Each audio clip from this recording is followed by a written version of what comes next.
6 o'clock, good morning, live from the Circus Sports at the Main Kentucky Downs studio. I'm Justin Hawkins. Two NFL teams are reportedly giving out franchise tags. The Falcons are giving star tight end Kyle Pitts the franchise tag, which is for 1 year at $16 million for 2026 for tight ends. The Falcons brass want to keep Pitts around long term, and now they have until July to work out a deal. Also, Cowboys COO Stephen Jones talked to reporters yesterday about wide receiver George Pickens, who was set to become a free agent March 11th. Jones said, quote, "We're leaning towards the franchise tag. We want Pickens here, and I think that he wants to be here as well." In other NFL news, former Titans general manager John Robinson is making his return to the NFL. The Dolphins have hired Robinson as their new senior personnel executive, and he'll be a key voice for new general manager John Eric Sullivan in Miami. Tonight, number 22 Tennessee Vols basketball travel to Missouri to take on the Tigers with tip-off at 8 p.m. Central. The Vols are looking for their fifth straight win in SEC play. You can hear Vol Network's coverage right here on The Zone starting at 7:30. Also, Nashville SC, they return to the pitch for the second leg in the CONCACAF Champions Cup, taking on Atletico Ottawa at Geodis Park tonight. First kick is at 7 p.m. Nashville leads 2-0 on aggregate. For all your foundation repair waterproofing needs, you got to go to USSTN.com. Breaking news at once on your home for the Titans and Vols. This is 104.5 The Zone.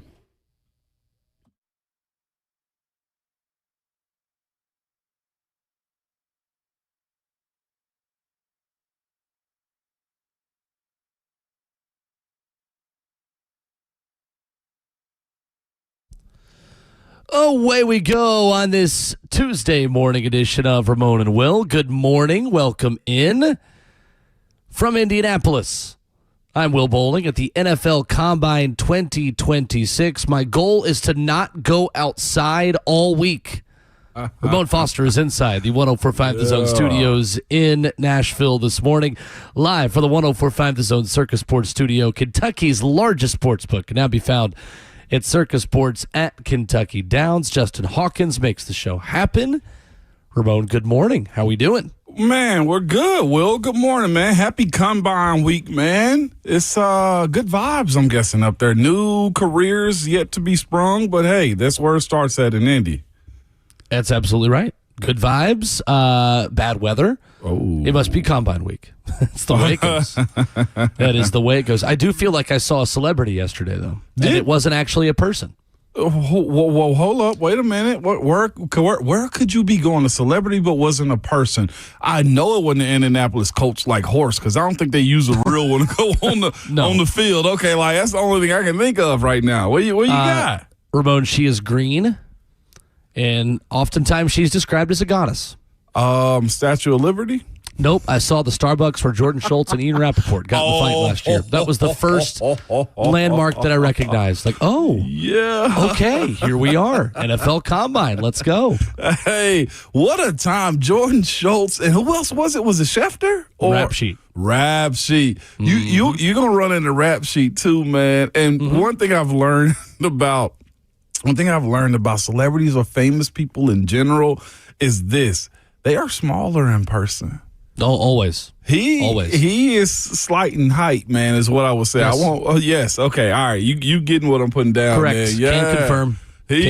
We don't height shame. We do on this not program, height but shame. Yes, that is true. I was genuinely shocked whenever I saw him for the first time, because he looked like a guy that's like 6'2" on TV or whatever the case may be. But by the way, other than that, I mean, he's a super cool dude too as well. Every time we run into each other, we say what's up. So it's pretty solid. But him and Jordan Schultz, geez, what a situation that was. It was just funny. Like, that was the first. Just looked around and like, oh, okay. All right. Good to put a face with a name. Perfect. Can you believe that actually happened? Like, I think we've had like local. Absolutely. Okay. All right. I was about to say. Absolutely. I was about to say. We've had local media kind of go at it a little bit from time to time, but I didn't think like the national guys had that type of fight in them. No pun intended. They definitely do. Yeah. Definitely do. NFL prospects going to show that they've got some fight this week. NFL Combine getting started. Today, kickers, defensive linemen, and linebackers are doing medicals, team interviews, and pre-ordered studies. We will not get measurements on them until Thursday. We won't get measurements on any of these guys until Thursday at the earliest, when those are the first groups of prospects who will get height and weight and arms and all of the different things that we measure in the NFL. DBs and tight ends are on Friday for that. And running backs, quarterbacks, and wide receivers Saturday, and then linemen they put last, of course, Ramon, because you guys just serve. The last shall be first, the first shall be last. And I'm going to be honest, we're going to be real with you. You may always be real with that could be a couple of extra days for a few big boys to lose 5-ish more pounds, man. You just never know. Stoney yesterday we're speaking about Caden Salter. Proctor. Caden Proctor, checking in and his weight and stuff like that. Those extra days might come in handy, Will, just to be real with you. Very well might. Very well might. So, your people, offensive linemen, are not here until Wednesday. So, I think another day without the big men here in Indianapolis. It'll be all right. The world will heal itself later in the week. They'll make it. Yeah, everybody's got to eat all the steaks before the offensive linemen come and take them. This is very true. What are you most excited to learn about this draft class, Ramon? That is better. Is better rated than I think everybody else is saying it is. I was talking to Stoney Keeley yesterday, our draft experts, football and other F words podcast. We were texting just a little bit after he got off the show with us, and he was just like, it's fascinating that this year's draft isn't seen as a good draft. And that is always the case if you don't have a superstar quarterback in it or, the jump off the charts type of guy. But I view this class as way better. I think there are going to be some good times. I think it's going to be some measurements that surprise people. And I look at this draft class and then see it as not a meat and potatoes type of, draft. But I legitimately see this group as a very solid starter draft type of class. I don't think it's as bad as others are saying it is or proclaiming it to be right now.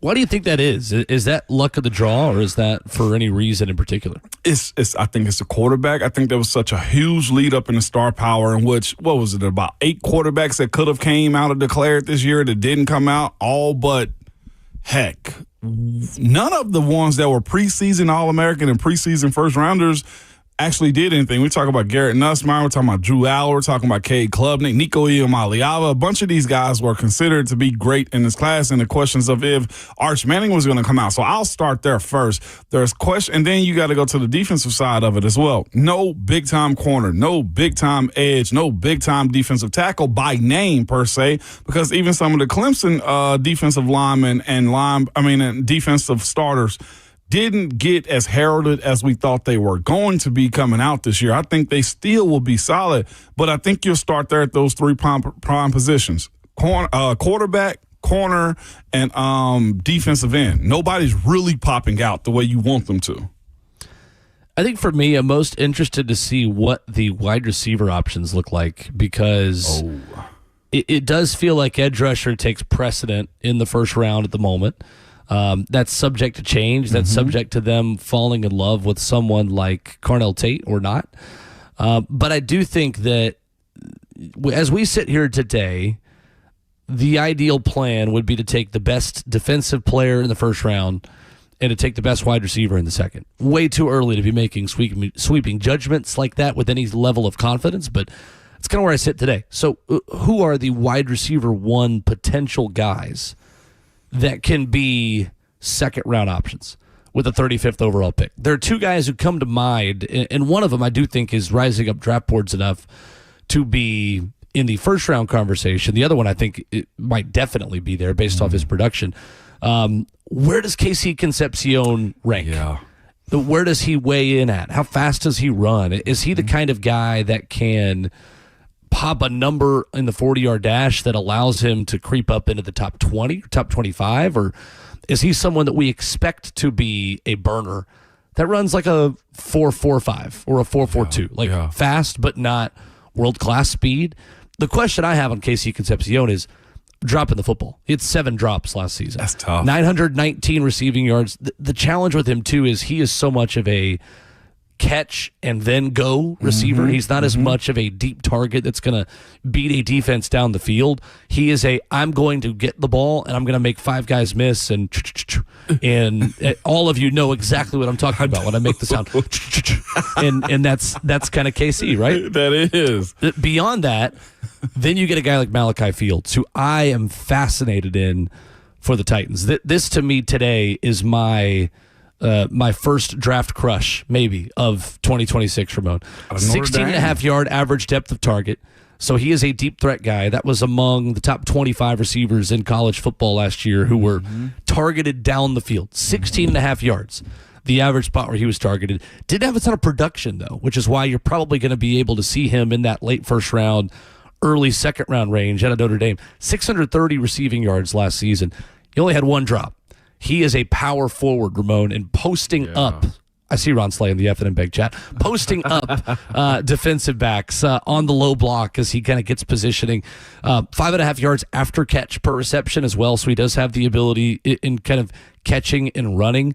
Daniel Jeremiah at his top 50 that he put out yesterday at NFL.com that we're going to spend a lot of time on today says he's a big physical receiver and a phenomenal ball winner.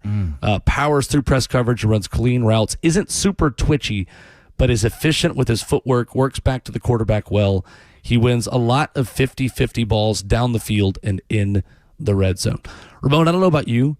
If I'm looking for a type for Cam Ward at wide receiver in this draft, that is the exact type that I'm looking for. A possession type of guy, somebody you can throw up the ball to and they go get it. Somebody that you said a second ago just powers through one-on-one coverage, and that's where I feel like this team has been lacking more than almost anything, Will, when it comes to your guys beating the other team when it comes down to possessions and continuing drives on the field. So, yeah, I'm here. I don't know a whole lot about Malachi Fields, but the size in itself is just appealing to me. We're talking about 6'3", 6'4", with a guy that's probably going to run well, played in a high-powered offense at Notre Dame, and it won't be a surprise to him to be expected to make plays for a quarterback because he's lived that life, to your point, Will.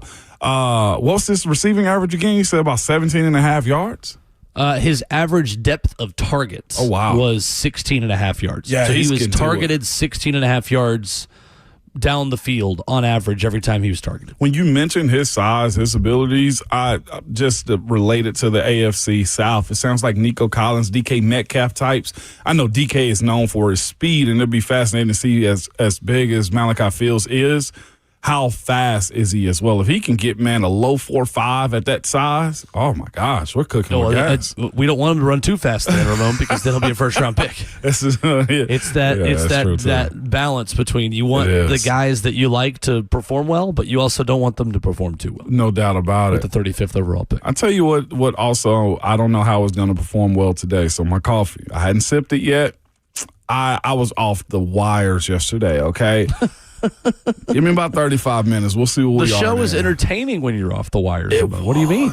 I'm talking about old school Michael Jackson off the wall. Like I was bouncing yesterday. But I hadn't sipped my first cup yet, or hadn't sipped from my first cup yet. We'll see how the day goes. As I down the hotel coffee this morning. 615-737-1045 is our number. Headlines from Indy are next.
Ramon and Will from the NFL Combine in Indianapolis. I'm Will Bowling. Ramon Foster in Music City. 615-737-1045. Ramon, did you see the tease on Twitter this morning? The tease, I hadn't looked at it yet, but I heard about it. What people are saying is what I'm hearing, man. People are saying something's real now. They are, because the Tennessee Titans have tweeted, a new chapter begins, period, with a Titan blue layer. It looks like a jersey, but we'll just call it a layer with the Navy TriStar on it. The same exact picture that was spotted in a billboard downtown yesterday, and it says 3/12/26. Okay. So how about that? Maybe a little bit of confirmation. It's just what's something that's to come. The real question is, of all the people, and I know there's a lot of people on social media because that's what it's used for, did like mock-ups of what they think the Titans jerseys are going to look alike. I'm seeing it now. I wonder how close to their assumptions is it going to be. I honestly don't know what to expect with these jerseys or the merch, the lettering, anything other than they are still using two-tone blue, which is what a lot of people gripes were when these images were started to come out about 10 days ago, if I remember correctly, Will. We'll see. Gonna be interesting. But, I like embracing the TriStar more, don't you? Yeah, absolutely. Because again, as much as you can embrace the state of Tennessee, which is huge, that's one thing I'm hoping happens in this new era of the Tennessee Titans as well, is the Titans get territorial about the state and the fans and make it, an emphasis that if you live in the state of Tennessee, especially, like your team, your primary squad should be the Tennessee Titans. Like, I know that ain't real. We got so many transplant people and different opinions and kids that are, fans of players and not necessarily teams, but you want the product to be good enough to where, like, you're proud enough to wear the merch, scream out you're a Titans fan, and support in the lean years as well, man, which there has been support, but legitimately, that's the way I kind of see and watching what this new regime is going to be, or this new era. It's not a new regime. So that's the first headline of the morning. Coming out yesterday from Indy, the NFL Competition Committee, Ramon, is discussing the possibility of authorizing replay officials to throw flags for specific penalties. NFL Executive Vice President of Football Operations Troy Vincent suggested the possibility yesterday, speaking to reporters during a break in the meeting. He says, you don't want to just be expanding Pandora's box, but we believe that things like the Non-Football Act, you could really, really restrict what this is, he says. That's something that we believe that potentially there's a little bit of tweaking in the language that may be the first step. So Troy Vincent, Ramon, had two examples. One of them, the fourth quarter of Super Bowl 60, when Patriots receiver Stephon Diggs and Seattle corner Josh Jobe grabbed each other's face masks, and Josh Jobe punched him with his left hand. Yeah. There was no flag. The NFL says what the competition committee is discussing is the on-site replay official would have been able to penalize and possibly eject Josh Jobe for that play. Does this make sense? It does. Very intimately, closely makes sense, Will, because there's a lot of things that go into that is the justification of one calling that flag in real time where teams can get those penalty yards and evaluate everything that's happening on the field. The moment we walk across those white lines, Will, with those jerseys on, you assume you're under the law of the NFL at that point in time. And for whatever reason, some of these penalties aren't called, and teams are asking for them, especially if you got a punch or a fight or a little scuffle that can really change the trajectory or field position of said team, whether you're taking them back or moving them forward. So I do think there's a point to be made, and usually in these type of situations, like, as I said before, Big Brother is usually watching as far as the tape goes. Like, I'm not sure if the referees just are choosing to not involve themselves in these type of situations, but these are also finable offenses. And I'm sure the argument from some of these guys are in their defense, like a Josh Jobe probably says himself, well, the ref didn't call it. It's just a part of the game. I think we all look at the game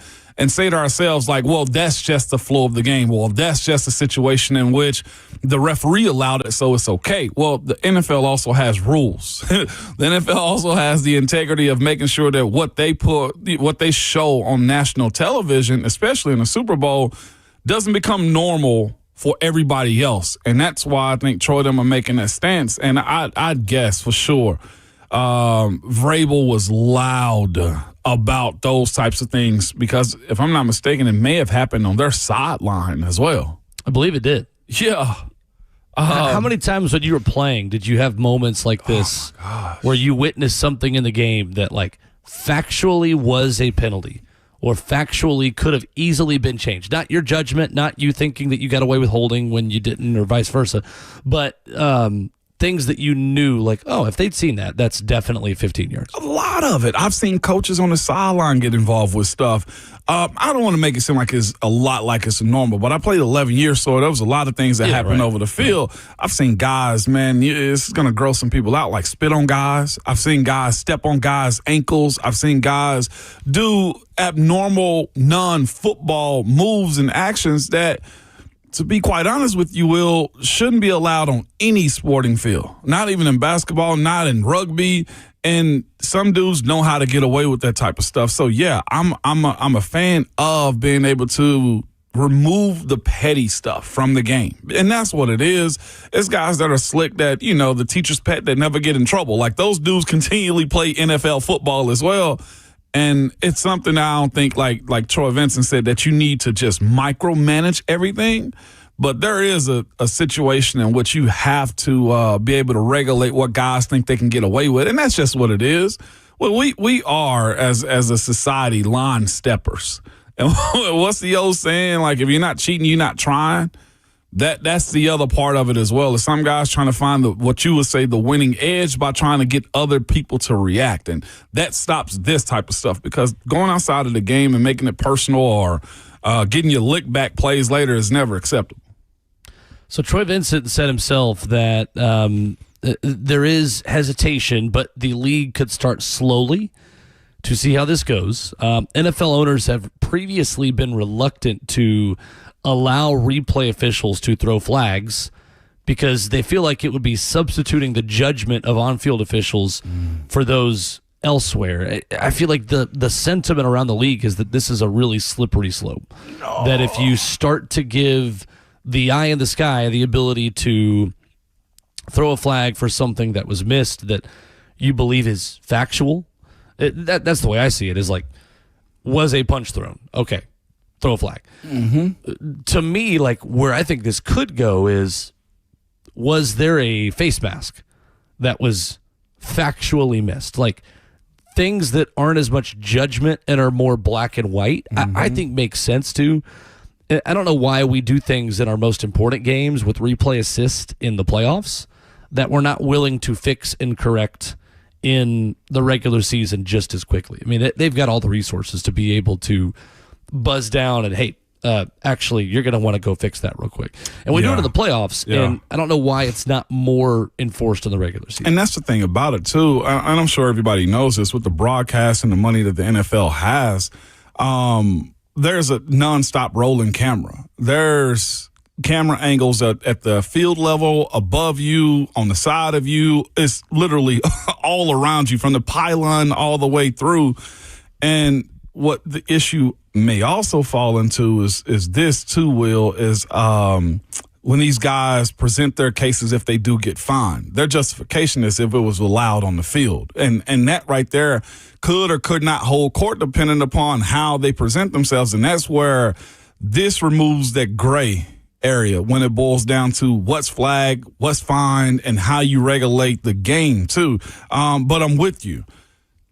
I don't think this will create a slippery slope. It's just that these type of illegal plays, I guess, guys are allowed to get away with from time to time, can really change the momentum of a game. And the one thing that I've realized is this as well, is the league and coaches don't like stupid. If you do something stupid, it should be justifiable that you get fined. I mean, that you get a penalty for it in real time. You shouldn't be allowed to get away with it. And then what it also does too, Will, is creates a snowball effect of the guy that was offended finds himself trying to get his lick back, and then something turns into something major, or it bleeds over to you have a teammate that does run hot, and you tell them, man, this fool just spit on me, and that turns into you make a guy a target, essentially, is what I'm saying, and that's what it stops. It's almost like fighting in hockey.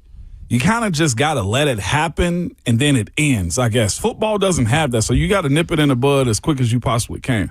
The challenge to that is fighting in hockey's kind of within the rules. Yeah. It's kind of encouraged. In a lot of ways. It really in hockey?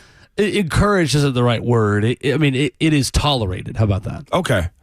Well, I heard is it because of the blades of the skates? Is what I've always told. Hawk, a resident hockey guy. I got to grab it. Why is fighting allowed in hockey? The physicality of it. I mean, it's just history. That this I is couldn't tell you history. exactly. I'd have to look it up. Okay, all right, for sure. Can you I don't research think it that has for anything us? to do with the skate blade. Man, somebody lied to me then. See, this is what I get for being like a degenerate or deficient in like hockey knowledge. I had somebody tell me, whoever you are that told me this, they're allowed to fight because the blades on the bottom of their skates can be used as weapons, and you don't want them not to fight and get their aggressions out, and use the skates. That's a lie. I'm upset with my friend group. Basically, you can fight until they hit the ground. When they hit the ground, then it becomes a little bit dangerous. But it's kind of like an unwritten rule. They can police themselves until it gets too dangerous. I don't like whoever lied to me.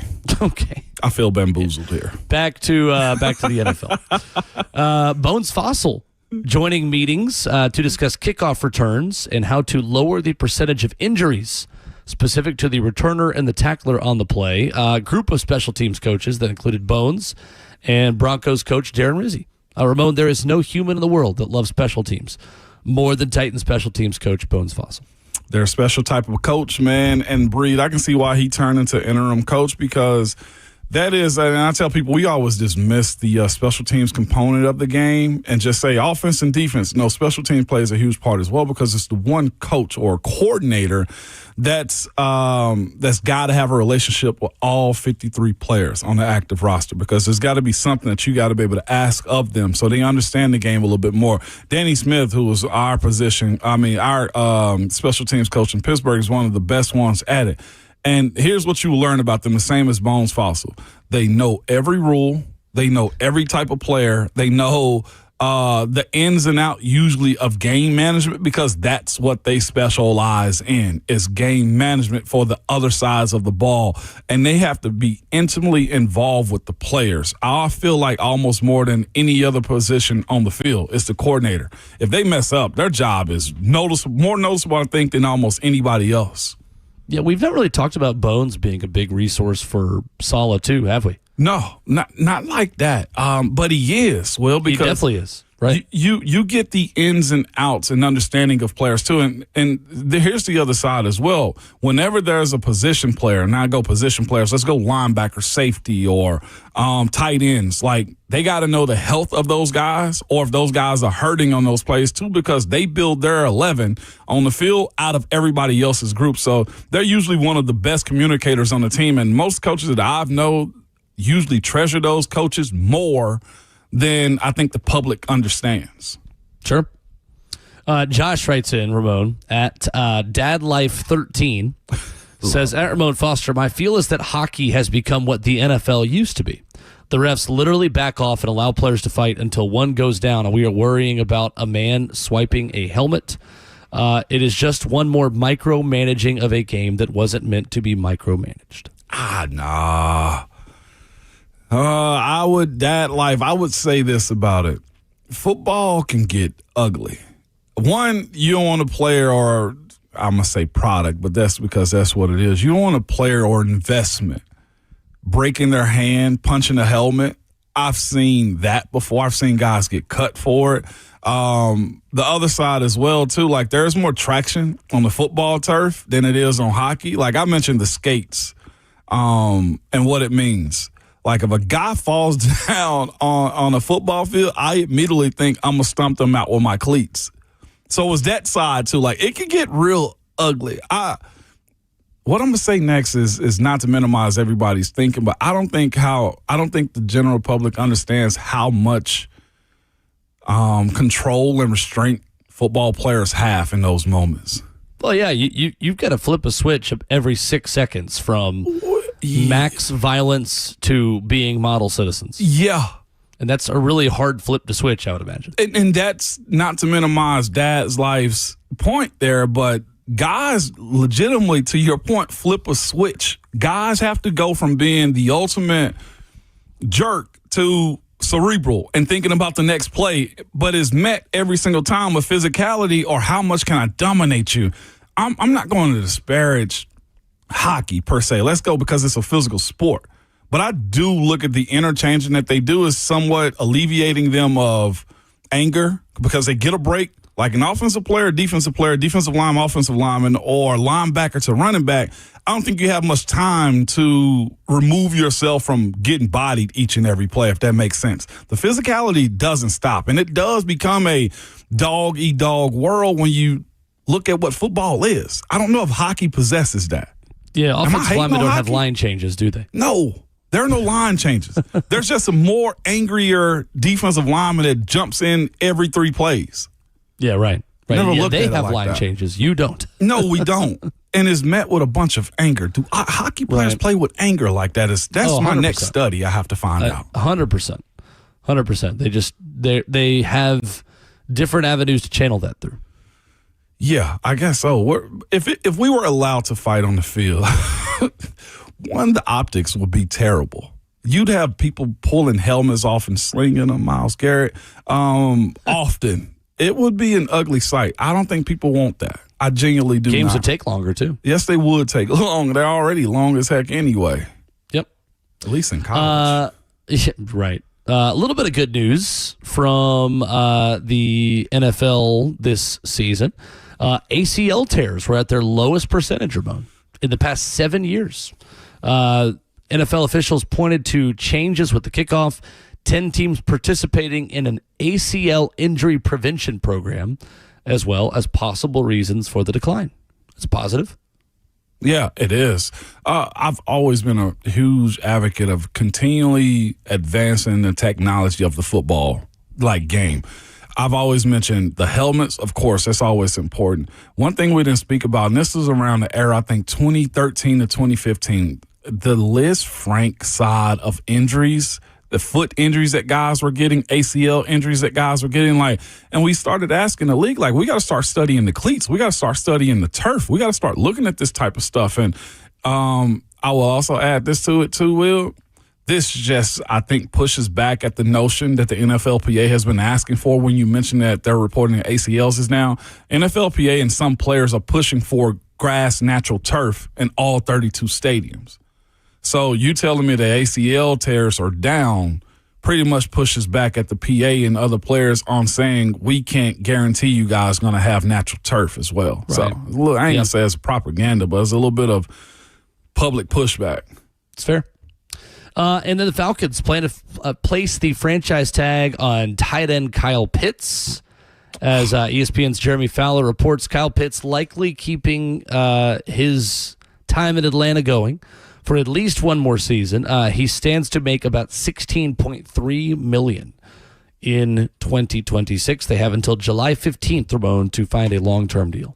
He was my white whale this free agency cycle right here. I thought he'd hit the market. I didn't know if they were going to invest in him like that because they didn't pick up his 5th-year option, if I'm not mistaken. That's correct.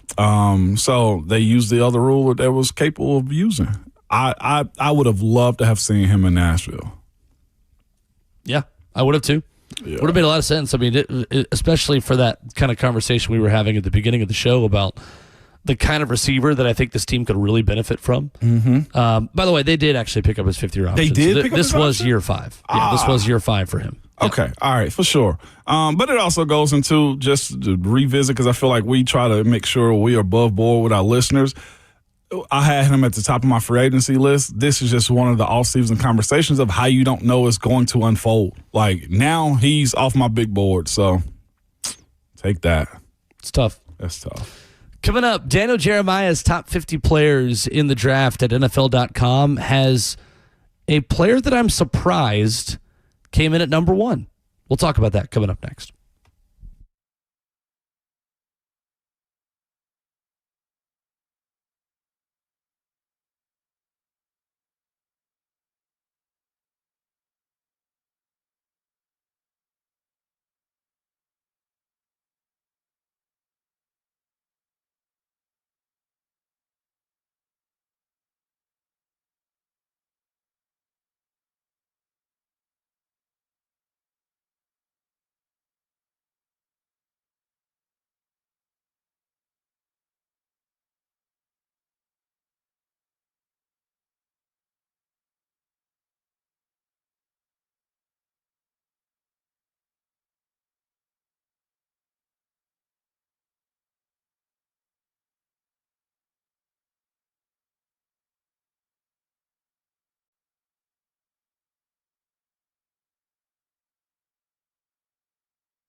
Ramon and Will dividing and conquering this morning. Ramon in Nashville, me in Indy. At Will_bowling, at Ramon Foster, where you follow us. At Ramon and Will, where you follow and stream the show. Ramon, how surprised are you that Daniel Jeremiah at NFL.com has Fernando Mendoza as the number one overall player in the 2026 draft class? I got zero problems with it whatsoever. To me personally, it's between, like, I'm looking at his list. I looked at it earlier. It's between Mendoza, Jeremiah Love, and also Caleb Downs for me. Those would have been my top three. But him being the number one player, yeah, he's going to be the number one overall pick, which doesn't mean you're the number one player. But when you look at his production, how he dominated the year, he's an athlete as well, on top of just being a really good quarterback too. It's an easy number one, to be quite honest with you. I really have zero pushback on it as well. And also, I see in his top five, he ended up moving, just not to bury the lead a little bit, but he ended up moving Reuben Bain Jr. back and moving up Sonny Styles. Stoney Keeley mentioned Sonny Styles to us last week, and as I'm looking at Arvell Reese's tape, I see Sonny Styles. I'm like, why is nobody talking about Sonny Styles, the off-ball linebacker at Ohio State? Because people are talking about him. He's a dog, Will. Yeah, people are talking about him for sure. He just doesn't have the edge rusher ceiling and potential that Reese does. Yeah. But going back to your original question, how surprised am I? Outside of it being the quarterback, he's checked every box when it comes down to being an elite player. He's played big-time games. He's got the athleticism. He's got the arm. He's got the footwork. He's got the mind for it. And, again, I will add it back to it. He plays a position. He should be the number one overall guy in this one.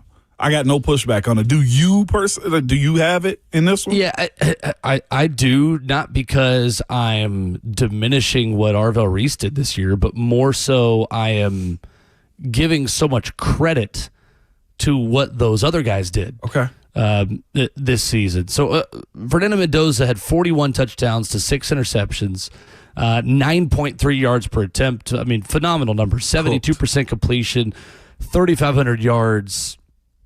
I just think that there may be a little bit more athletic potential. Jeremiah Love is someone that I'm starting to like more and more and hear more and more about in this process. I am excited, by the way, just to hear people talk in Indy, even beyond just the 4 hours that we do.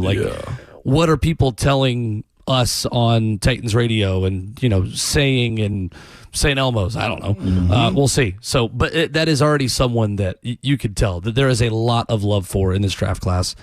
And I do think Arvell Reese does have the athletic traits and ability to be the highest ceiling player potentially in this draft. That doesn't mean he's number one, but between him and then Caleb Downs, I think it's kind of the opposite, right? Like, he is probably by far the highest floor player. Yeah. In this top five, who doesn't have athletic traits that jump off the page at you, but is just like today a really good football player. And there is space in the top 5 and the top 10 for really good football players who you just know, all right, that guy at his worst is probably like a 6 or 7 time Pro Bowler.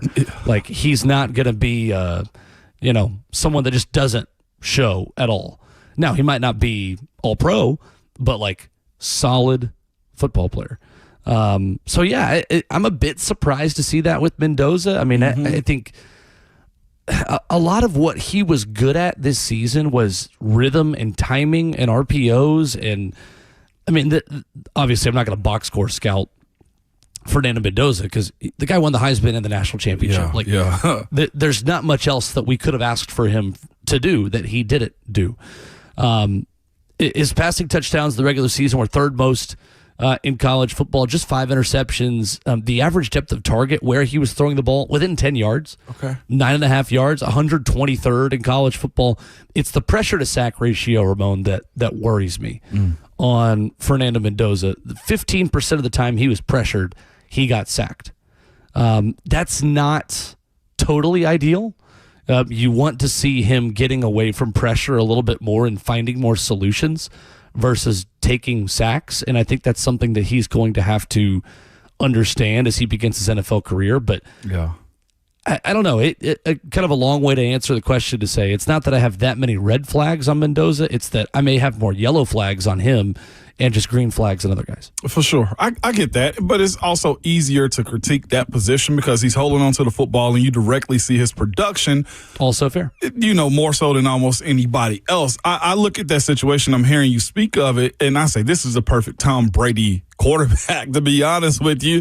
Tom kept the ball in front of his wide receivers or kept it in front of the defense and took his shots when he needed to. I would have to look back at Tom Brady's ability or inability to take sacks, but I feel like he always protected himself. You didn't find him in situations in which he was getting his head knocked off or sacked often. Yes, going to the Raiders and having that type of protection in year one needs to be backed up by a running game because I don't think the offensive line is particularly the best. They do have to build it up around him, and if taking sacks or not knowing when to get rid of the football is a problem of his, he can find himself getting hurt from time to time. I do agree with you there. Being more aware, he got his I think it was an illegal hit in the national championship game, but he got his lip busted simply because, he thought he was safe. Well, on that particular play, he was the option quarterback, and defensive players have the ability to hit you because you're technically a runner at that point in time. And he wasn't aware of it. I thought it was a little late, I will say, from the Miami defender, but in general, I don't think he'll have that protection that he had with Indiana that he does with the Raiders. Now, here's the other side, too, for me and why I think it's okay to kind of push Mendoza up. In the world of college football, I'll say this with respect. I feel like he worked with less and got the most out of them. They weren't the most talented team. I think they were the most experienced team. But when you look at how, to me, he's elevated wide receivers in a way that I don't think many other quarterbacks would have been able to because they need more talent. He was able to cook with those guys. Like when I say how many stars do you make at quarterback, like Mendoza made how many? 3? 2 minimum? With what's the young man from Father Ryan? Like we know Charlie Becker. Like he made guys. I feel like on top of being able to have a good running game and damn good defense as well. I don't know. I think that's going to be fascinating to follow through all of these guys' NFL careers. Like how good and how talented was that team really? Because I don't know. I tend to think they were a little bit more talented than even what you just gave them credit for. Just like I think Omar Cooper Jr. is someone, and we're going to talk about him in a minute because he's the biggest riser on Daniel Jeremiah's board right now. Like I think we may look back and be like, oh, that team was really talented. They just had a bunch of experienced kind of late bloomer types in college football. That's fair. I'll give you that one on that one.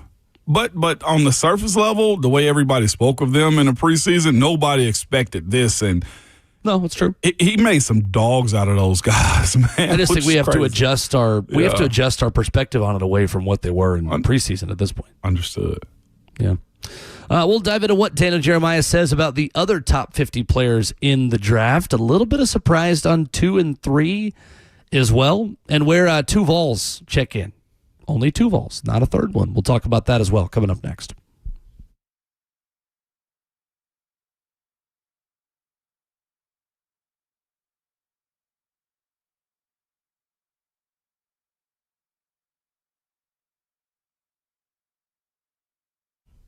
What's up? It's Will Bowling. Are you dealing with flickering lights, faulty outlets, or a circuit that won't stay on at home? Maybe you're leaving the house this morning, and I just reminded you that you've got that to-do list on the fridge. You haven't done it yet. Lee Company has your back. Lee Company's award-winning team of electricians, they handle it all, from routine repairs to fixture upgrades to whole home generators. They're available 24/7. Keep your home efficient and safe by contacting Lee Company online at leecompany.com. That's leecompany.com for professional electrical service. You need the pros on your side who have been in business for over 80 years in Middle Tennessee. Lee Company's been trusted since 1944. They're a multi-award-winning great place to work. And the best part, like I just told you, they're available 24/7. Check them out online at leecompany.com. That's Lee Company. All you need. Genesis Diamonds has quickly become one of the largest dealers of luxury pre-owned Rolexes in America. And they're having a huge Rolex event. It's next Friday and Saturday, March 6th and 7th. If you've always wanted a Rolex or you are looking to add to your collection, you can't miss this epic 2-day sale featuring a stunning selection of these hard-to-find watches: Submariners, Daytonas, Pepsis, Batmans. Genesis has all the most popular models in pristine condition. Some models still in the box, never worn before. But during this event, you can take advantage of special financing with up to 5 years. And with the purchase of any luxury pre-owned Rolex at this event, Genesis will also give you a pair of 4-carat lab-grown diamond stud earrings absolutely free. And if you already own a Rolex, listen to me, bring it in to sell or trade or get top dollar for it. Don't miss this chance to get the luxury timepiece you've always wanted and get a free pair of lab-grown diamond studs as well. Next Friday and Saturday, yes, that's March 6th and 7th only, and only at Genesis Diamonds, your home for luxury pre-owned Rolexes. They're located in Green Hills and Cool Springs. See store for details and while supplies last and on approved credit.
7:01. Good morning, live from the Circuit Sports of the Mid-Kentucky Downs studio. I'm Justin Hawkins. Two NFL teams are reportedly giving out franchise tags. The Falcons are giving star tight end Kyle Pitts the franchise tag, which is set at $16.3 million for tight ends this season. The Falcons brass want to keep Pitts around long term, and now they have until July to work out a new deal. Also, Cowboys COO Stephen Jones talked to reporters yesterday at the Combine about wide receiver George Pickens, who was set to become a free agent March 11th. Jones said, quote, "We're leaning towards the franchise tag. We want Pickens here, and I think he also wants to be here." The tag for receivers is set at $28.8 million in 2026. In other NFL news, former Titans general manager John Robinson is making his return to the NFL as the Dolphins have hired Robinson as their new senior personnel executive. He'll be a key voice for new general manager John Eric Sullivan in Miami. Tonight, number 22 Tennessee Vols basketball travel to Missouri, taking on the Tigers with tip-off set at 8 p.m. Central Time. The Vols are looking for their fifth consecutive win. You can hear Vault Network's coverage right here on 104.5 The Zone starting at 7:30. Also, Nashville SC, they return to the pitch for the second leg in the CONCACAF Champions Cup, taking on Atletico Ottawa at Jettos Park tonight. First kick is at 7. Nashville leads 2-0 on aggregate. For all your foundation repair and waterproofing needs, you got to go to USSTN.com. Breaking news at once on your home for the Titans and Vols. This is 104.5 The Zone.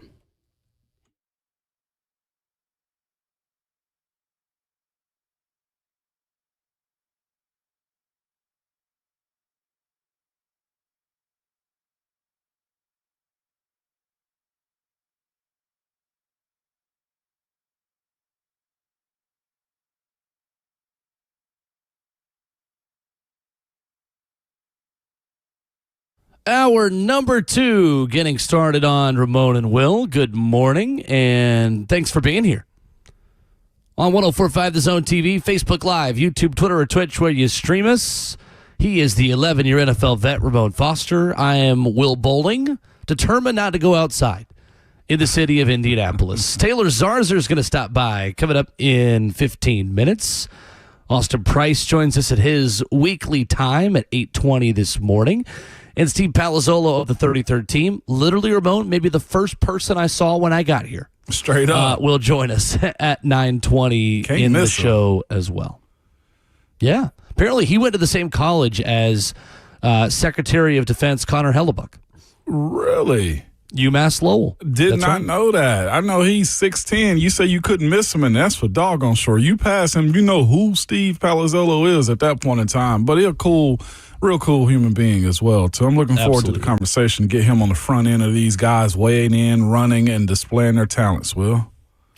Robert Saleh meets with the media today at noon, so we'll have a lot of that coming up tomorrow morning on the show, and obviously lots that you'll hear later on in the day as well. Workouts begin Thursday, so we are awaiting the real part of the underwear Olympics, like the Olympic part, to start in Lucas Oil Stadium down the road from where I sit right now. They would actually be that way. Never mind.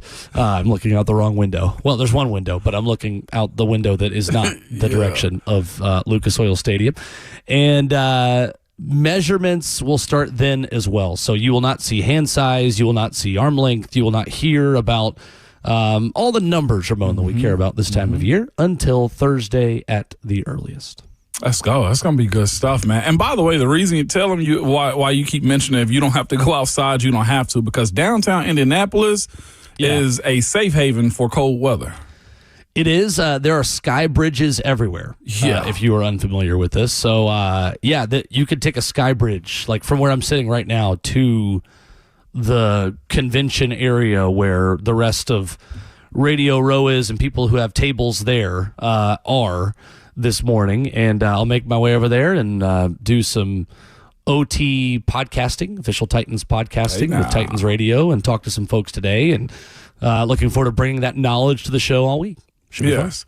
By the way, I meant to tell you, too, I didn't realize Satan worked here at the station as well. Wow. Oh, yeah. Not what I expected you to say. I know. It's a little left field, but here we are, on our health kick a little bit. And behind me on the table that's sitting in the studio is the biggest chocolate chip cookies I've ever seen in my life. And I'm thinking to myself, who would bring these into the studio? Why didn't they keep them at home? And why are they trying to tempt the good people that are trying to get their lives together this early in the morning? I just needed you to know, Will, that if you see them in the trash or we'll just leave them for somebody else, then that's the most appropriate thing to do. I added Ron Slade just to see if he left them. Oh, but okay.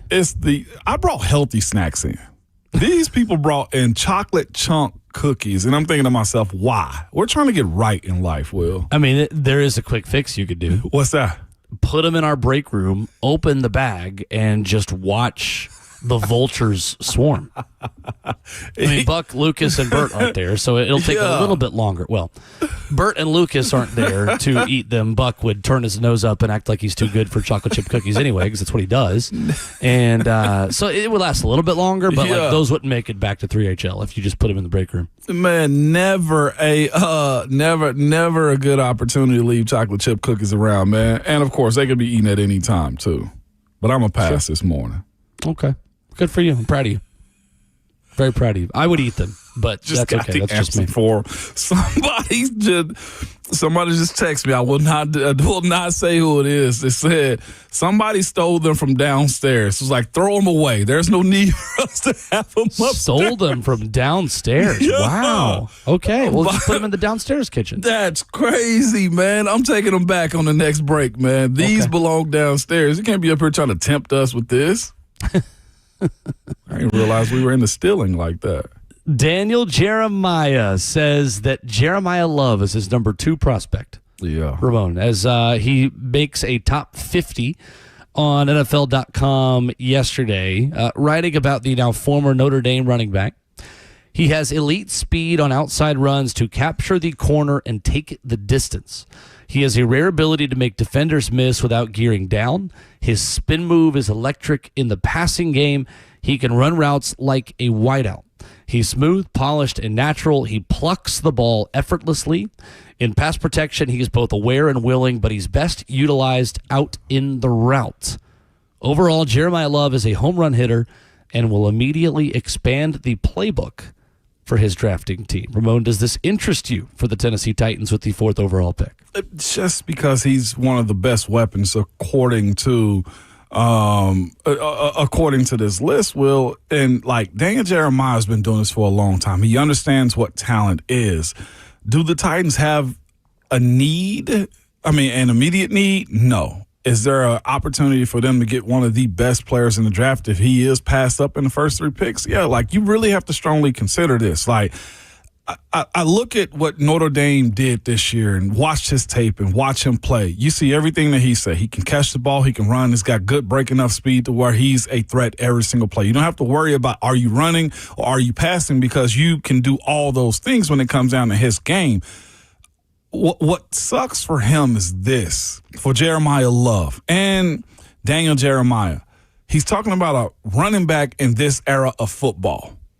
If we go to the late 90s, early 2000s, Jeremiah Love might mess around and be the number 1 overall pick. That position has been devalued in a way that I don't think is fair to the game. Well, I know, if you got a dynamic running back and he can catch the football, that's weapon X almost to a lot of teams. We're watching Bijan Robinson do this in real time. And not just that, for me, I legitimately say, I played with a guy that teams feared in Le'Veon Bell that did these things that Jeremiah Love is capable of. And I'll throw this in there as well. I think it's bad that Notre Dame, as talented as they were, didn't make it to the college football playoffs this year or chose not to do postseason games because they elected out of the Pop-Tart Bowl. What the heck? I know.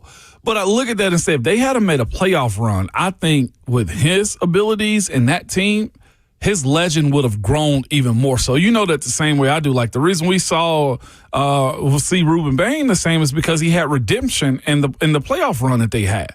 And I feel like they robbed everybody else by not being good this year. Get in the conference already, Notre Dame, so we can see you represent the ACC or something. Yeah, I mean, look, it is not my first choice, but at the same time, I don't think, Ramona, this early in the process, we can be totally out on anyone. Right? I mean, do you agree? Is there anyone you're totally out on within the top 5 or 6 names with the number 4 overall pick? Totally out on? Nobody seems to want to justify a corner. That might be my only one. That's probably where I draw the line. I don't see a corner worthy of the number 4 overall pick this season. I wish there was, because then I'd take him if I was the Titans. But I don't think that guy's in this class. But I do think Love is in the handful of players that I would nod my head on when they get drafted and say, okay, I like it. Yeah. And move forward. Now, what is it the pick I would make? No. I've been on the record that I would sign Breece Hall and address running back in free agency where you can find really good ones for the next 2 to 3 seasons. Right. And then go from there and build up everything else. That way, whoever you do bring in at running back has more of an infrastructure to be successful. However, I do like the fact that as a receiving threat, Jeremiah Love is much more than just your prototypical hand the ball off and let him run between the tackles guy. He can do that. But I like what he opens up for Cam Ward. It's a lot of what I like about what Breece Hall would open up for Cam Ward in just helping give Cam an outlet to check the ball down and still hit some home runs in the process. Trey in our YouTube chat, you can catch us on YouTube as well, said this about Jeremiah Love. And I wonder if he is drafted here, are you mad about it because he's a running back, or are you mad because you don't think he's good? Because Trey says love him. Love improves the team most overall. That's to be considered when you look at what the offense could potentially need, unless you truly believe there's another gear or good years left in Tony Pollard. Immediately you have to see him because he's a running back, barring injury in the spring. And you can see his production day one by handing the football off to him. So I get that conversation. I just wonder, before free agency starts up, and that's the other side as well, is it okay to draft him here? Yeah, I think it's okay. I don't think it's ideal, but I do think it's okay. I also don't totally agree with the fact that he improves the team the most overall, to be honest with you. He might improve Cam Ward's play the most overall of anyone you could take with the 4th overall pick, but improving the team overall, you need a lot of defensive help, and Jeremiah Love doesn't give you any of that. And then all of a sudden his skill set is minimized if you're always down 2 touchdowns at the end of the second quarter because he can't stop anybody. That's a reductive way of looking at this, but I can't with total certainty tell you that he improves the team the most overall. No. But I guess the issue is, though, and you had a great point by saying this, there are so many holes defensively, but defensively in this draft, you got 2 guys that I've looked at already that you have high questions about. How high is Ruben Bain's ceiling, right? And then do you ever get the potential of what's his name out of Texas Tech? David Bailey. David Bailey. Do you ever get his potential? That's the other side. And Love, I feel like you're ready. Yeah. You're ready right now. Well, funny you bring up David Bailey. Daniel Jeremiah has him as the number 3 prospect on his big board. It's fair. I figured he'd soar up. Athletically, he pushes Bain out the water. He says his ability to create short corners to the passer is exceptional. Says his game is all about get off and winning early in the down. He eats ground in a hurry and uses a dip/rip move before flattening quickly to the passer. Again, that's Daniel Jeremiah at NFL.com. Let's get Taylor Zarzer's take, voice of the Titans, who joins us in Indianapolis, coming up next.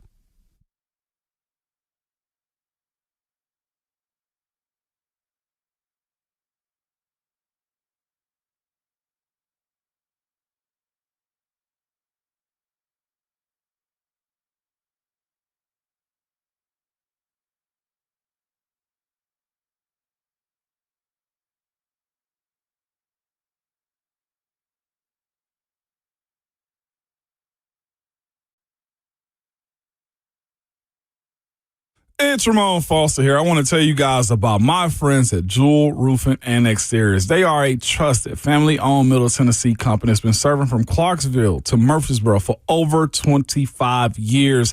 They're local. They're just simply good in what they do. And they stand out by building relationships and earning trust through referrals. Like me telling you about them, I can tell you about them directly because they have come over to my house and serviced my roof. Yes, I had one of those leaks. Or no, I had a shingle that was popped up, and they saw it as they were evaluating my roof and was like, hey, this needs to be fixed. And I'm thinking to myself, well, it looks fine to me. He was like, no, well, this will cause issues later as it continues to push up against you. Didn't need an entire roof at all. And it was a quick and simple fix. They were very professional about it, gave me all the information I needed when it comes to what to look for in years moving forward. But they never do anything through high pressure tactics at all, door knocking, or we see some of the other companies when it comes down to storm chasing. No, this is a roofer that you can count on, and the local in our community. You will know the owners and know the people that are coming to your house. For a roofer you can count on, though, call them 615-868-9999 or visit jewelroofing.com. That's Jewel Roofing with 2 L's.com.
early Tuesday morning here in Indianapolis as we break down the NFL Combine.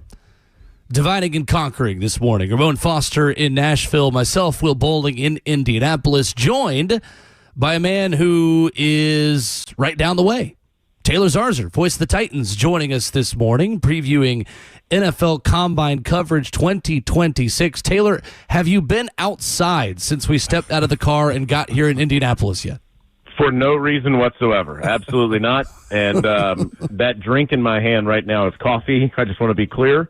It is very early here on a Tuesday morning. And, man, I was listening to 3HL, and Ramon was breaking down the draft last week. I wish the big man was with us this week, and he can brave the elements with us. Hey, man, I would have done it, and I thought about it yesterday because Amy Wells told me she was driving. Now, in all my times in going up with her, she's never been a driver, okay? And I was quite nervous for all parties that were sitting behind her. Yeah, I was too. And it turned out she did a great job. Okay. She crushed it. Never been in a vehicle with Amy driving before, but we got here in one piece. She did a great job. She listened to a whole lot of draft, movie, and music conversation that she probably had no interest in, but she did. She got us here in one piece. She never turned the radio on. Really? How about that? Good. Well, she also said good conversation. She needed to focus, so I guess people know their limitations, Taylor. That's right. Taylor Zarzer, voice of the Titans, with us. Taylor, we just got done talking about Daniel Jeremiah's top 50 that came out yesterday, and the fact that Jeremiah Love, which Rhett Bryan read aloud in the car yesterday. The entirety of the top 50 he read aloud in the car. That's right. That's right. So Taylor and I have already discussed this. Now we bring the conversation on here. Taylor, if I were to tell you that Jeremiah Love, the number 2 player on DJ's top 50, becomes a Tennessee Titan in April with the 4th overall pick, what would your reaction to that be? Let's go. Let's ride. Tighten up. I love Jeremiah Love. I think he was the best running back in college football, and he was on this Heisman voters list of best 3 players in college football at the end of the year. So I'm a big fan of his. But look, I want to. This is not just some hey, Taylor works for the Titans, he's not going to say anything sort of answer, or maybe it is. Mike Borgonzi, Dave Ziegler, Reg McKenzie, those guys crushed the draft last year, and me saying, hey, that'd be awesome if we got Jeremiah Love. I trust them with that 4th pick in the draft, or whatever they do at the 4th pick in the draft. They hold on to it or select Love or select any player with it. I'm going to be pumped about it because, look, I was really impressed. I've been around a lot of football teams in my life and in my career, and the Titans' ability to make the right selection and develop those players last year was so impressive to me. I'm going to be excited no matter what happens with this Titans draft. But I'll tell you this. I know that we always get really pumped, Will, about, the first selection that a team has. I'm really pumped to see what the Titans do on day 2 and on day 3 because I just thought that's where they really crushed the draft last year. And I'm sure that's something that they're going to be that they're going to do again. And, yeah, I go into this draft thinking – well, not just thinking, they've said it. I mean, Mike Borgonzi has said it on every podcast we've done. They need more depth at wide receiver. They need more depth at pass rusher. They need depth in the secondary. And I don't think that they're going to completely handle that with whatever they select with the 4th pick. So I would caution people not to go too crazy saying we need a receiver or we need a cornerback if the Titans don't select what that fan wants with the 4th pick. Taylor Zarzer, our guest, voice of the Tennessee Titans here on Ramon and Will. Taylor, what are you most interested in learning about this draft class this week as we talk with draft experts, as we hear from Robert Saleh, Mike Borgonzi on the OTP? What are you curious to find out about this group? Yeah, I think that as you're evaluating the physical ability of these players, that's obviously a huge part of it. You have to be the most talented in the world to be able to compete at the highest level. But it's quite clear that this team wants guys that are good locker room guys, good culture guys. Borgonzi has talked a lot, Will, about how he wants the players to ultimately run the team. And you could really see that culture building last year. And knowing the type of player that Chim Dike is, or that Gunnar Helm is, or that Elikayo Manor is, or Femi Oladejo, who we didn't get to see much of last year, watching those guys work each day, watching the way they interacted with their teammates, they don't want isolated, talented guys. They don't want somebody that goes about their business and doesn't interact with the rest of the culture with the team. So that's the thing that I'm really going to be interested in, because it seems like the Titans are putting a huge premium on that. So, and you can sense that, right? Ramon's obviously played in the league for over a decade. You can sense that when you're around these guys. All right, does this guy keep to himself? Does he want to work the room and really be a big-time teammate? You can, as you're watching these guys be interviewed by the media and just the way they carry themselves this next 5 or 6 days, you can get a sense of that, and I'm sure that's a big part of what the Titans are evaluating this week. Joined by voice of the Titans, Taylor Zarzer, this morning. Taylor, I kind of want to go back to Jeremiah Love just real quick, man, because you wear many hats just like many of us in the sports media world, and you do college ball as well. I just wanted to, I told Will before you came on, I feel like it's unfair to kind of, minimize the impact of the running back, because the NFL has evolved so much. If we go back to the early 2000s, Jeremiah Love may end up being the number one prospect or the number one pick in the draft, right? But if you could speak about the differences and the importance that college coaches feel about the running backs versus the way the NFL does, I guess, in a sense, because college coaches, they covet those premier running backs, man.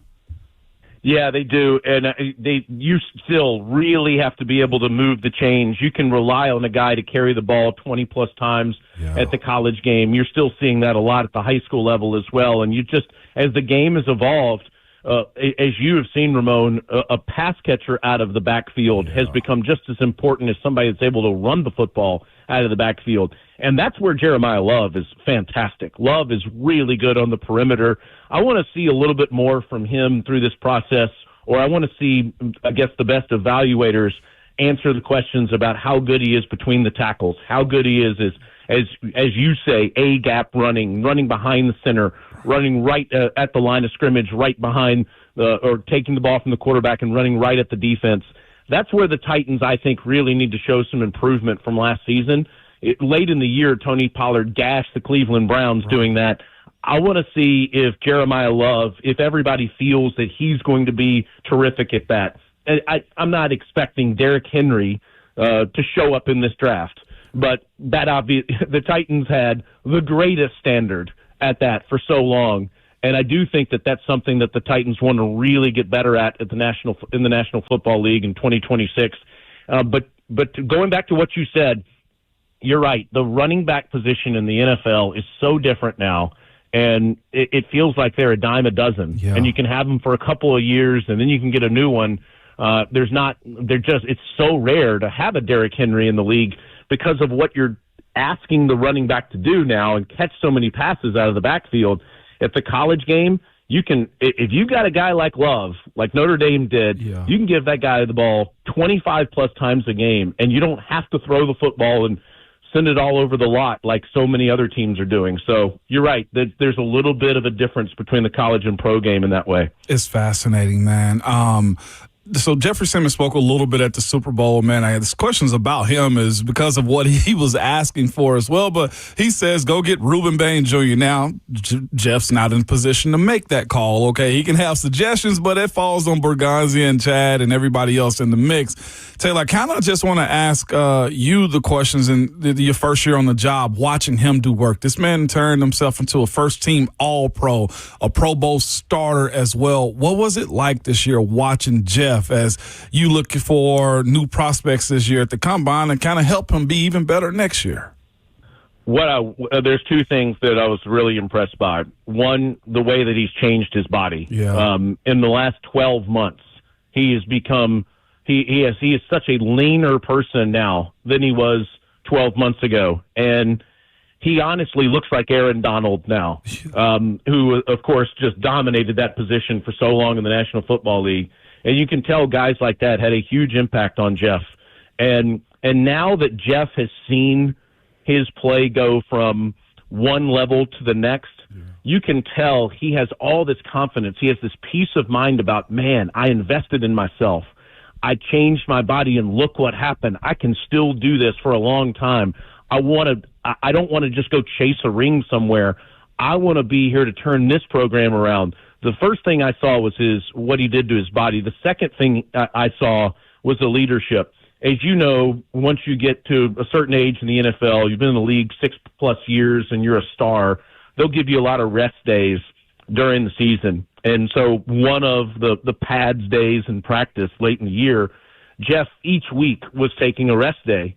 Jeff was not resting. Jeff was not away from the facility or inside working out. He was out there during rest days talking to all of the different players on the defensive line and that play really on both sides of the football. He's challenging J.C. Latham on the offensive side too. You would see in the middle of a workout, he would run out, put his helmet on and say, that's enough of a rest day, put me in. The leadership qualities that he showed, I think, really benefited the younger players. And to your point, I would love to talk to Femi Oladejo in the next couple of months about this, because Simmons was in number 7's ear constantly each day. And this is especially in the weight room. He was in film study.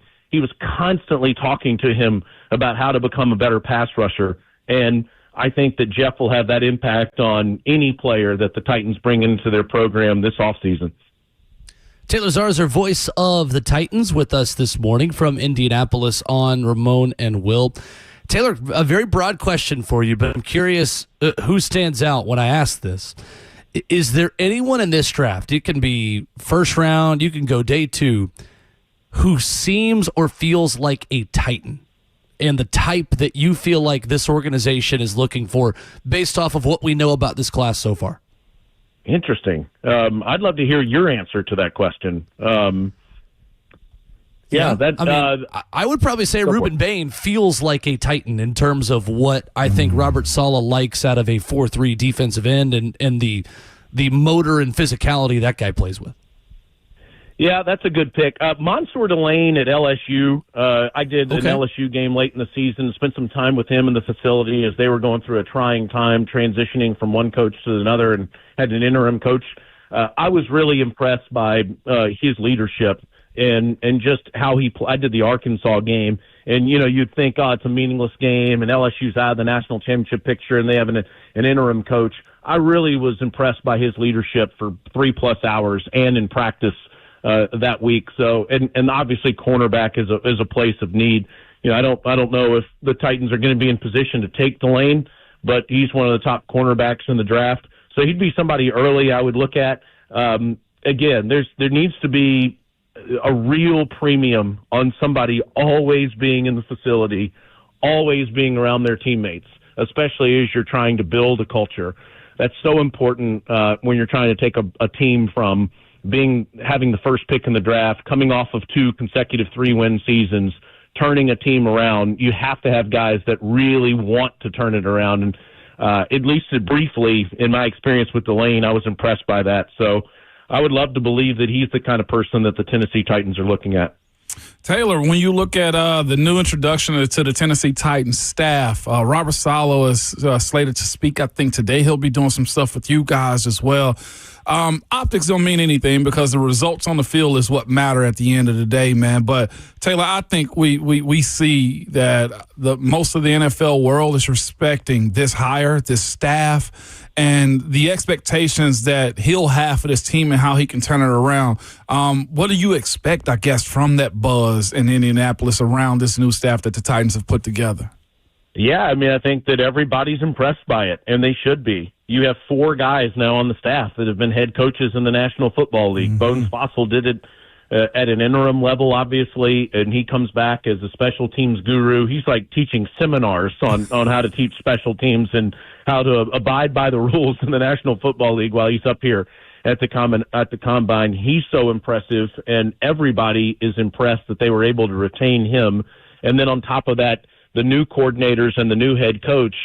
You look around the league and you think of the most coveted defensive coordinators and offensive coordinators. And if you guys were to develop a list and say, who are the 10 best defensive coordinators of the last 10, 15 years, Gus Bradley and Robert Saleh would be on that list of defensive coordinators. And if you did the same thing with offensive coordinators, chances are Brian Dable would be on that list as well. So you have some of the most coveted, respected people calling the plays and coaching, from at least a head coaching standpoint or a assistant coaching standpoint that are now involved with the Titans. And I think that all that experience is really going to pay off. I think the thing that's really going to be most important, Ramon, is the amount of respect that they command in the locker room by all of the players. I think that's something that the Titans really needed to lean in to this offseason, and I think they've done a great job of it. Just walking into work, going through the cafeteria, going by Coach Saleh's office, even in February when there are not a lot of players around. There's Cam Ward in there getting treatment, but there's not a lot of guys in there. You can really sense that Saleh has an intensity level. He has a passion that is already permeating throughout the facility. So I expect nothing to be different here in Indianapolis. I think everybody is going to say, you know what? If Robert Saleh doesn't have a terrible injury at the most important position and this team stays healthy and keeps growing, this really should work, and this is going to be a team, I think, that's going to be significantly better. I was grilling Will Bowling about this last night. I think this is going to be a team that's significantly better in 2026. Yeah. He is Taylor Zarzer, the voice of the Titans. Subscribe to the OTP to hear countless interviews. Well, we are locked and loaded, ready to go. Looking forward to a good day and a good week. Taylor, appreciate you starting your morning with us. Thank you. Taylor, keep when you're an old man, you don't get to do things for the first time very often. I'm fired up to be here at the Combine with you, Will. We miss you, Ramon. Man, hey, listen, just keep Will on the grill, man. That way he stays warm. Will on the grill. Will on the grill. Elf on the shelf. Absolutely. That's what we're doing. You got it. I promise you we will be staying as warm as possible. No doubt, Taylor. I'll see you soon. Thank you, Taylor. Appreciate you. All right, there's Taylor Zarzer with us here this morning talking Titans. All right, as we wrap up hour 2, Ramon, coming up next, there is a future Titans opponent who is confirmed for an international game in the last half hour. And we'll talk about the Vols at the Combine. Which Tennessee player and prospect has the biggest opportunity to turn heads this week? That's next.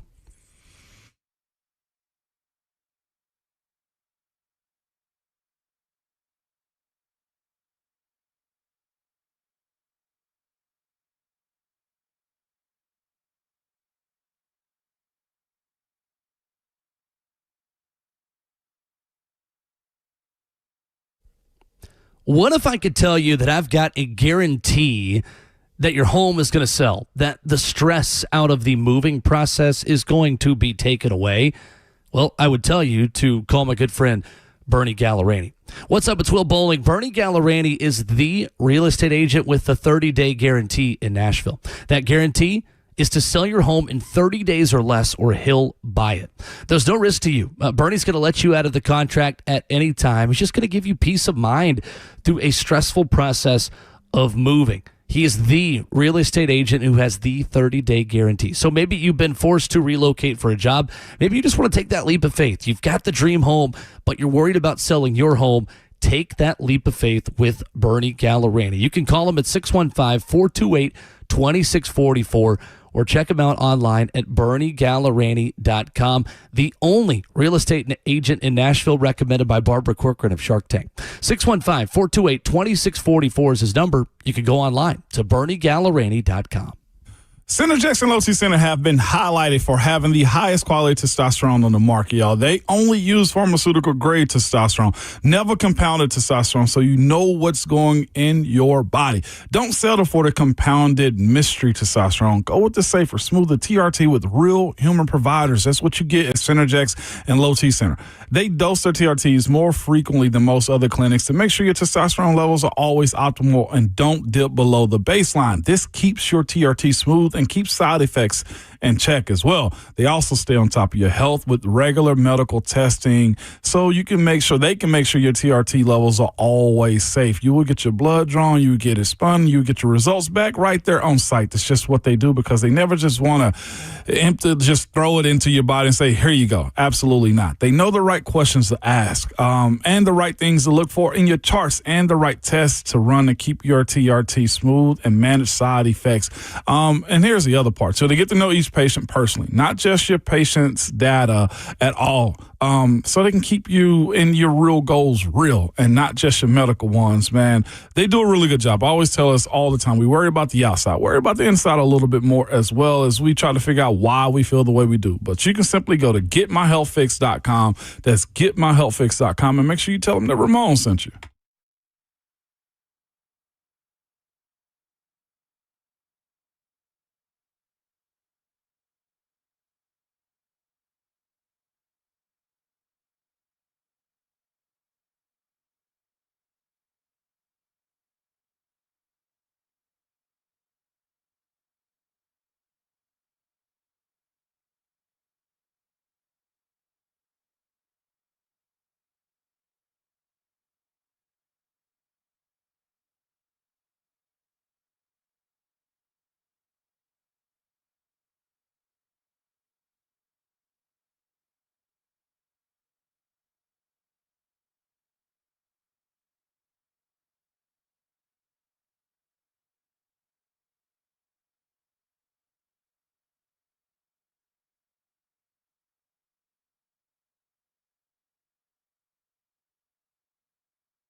New this morning from the NFL Combine, another team is confirmed to be headed overseas.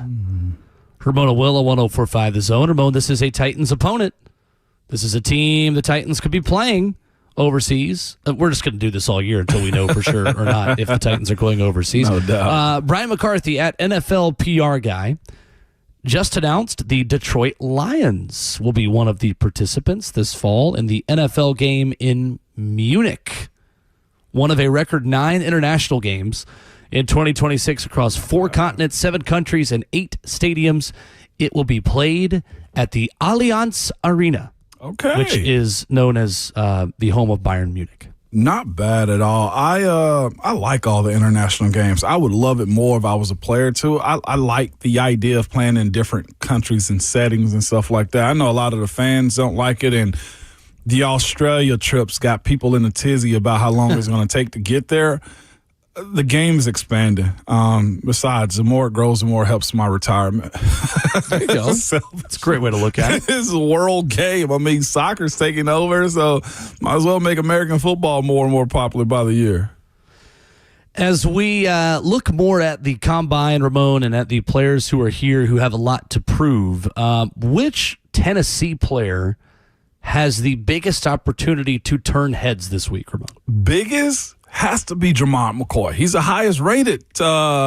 He's the highest rated guy coming out this year in the pre-mock draft side of things. Him, and I would also say Joshua Joseph.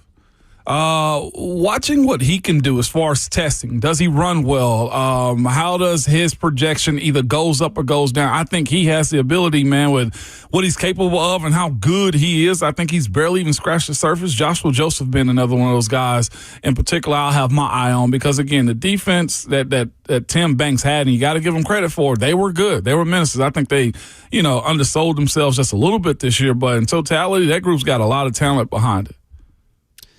Yeah, they weren't good as a unit, but they had some good players this past season, for sure. Jermon McCoy pops up at 13 on Daniel Jeremiah's NFL.com top 50 prospects as of yesterday morning, saying he is at his best in press coverage, effectively landing his one-hand jam while maintaining balance to stay on the hip and mirror.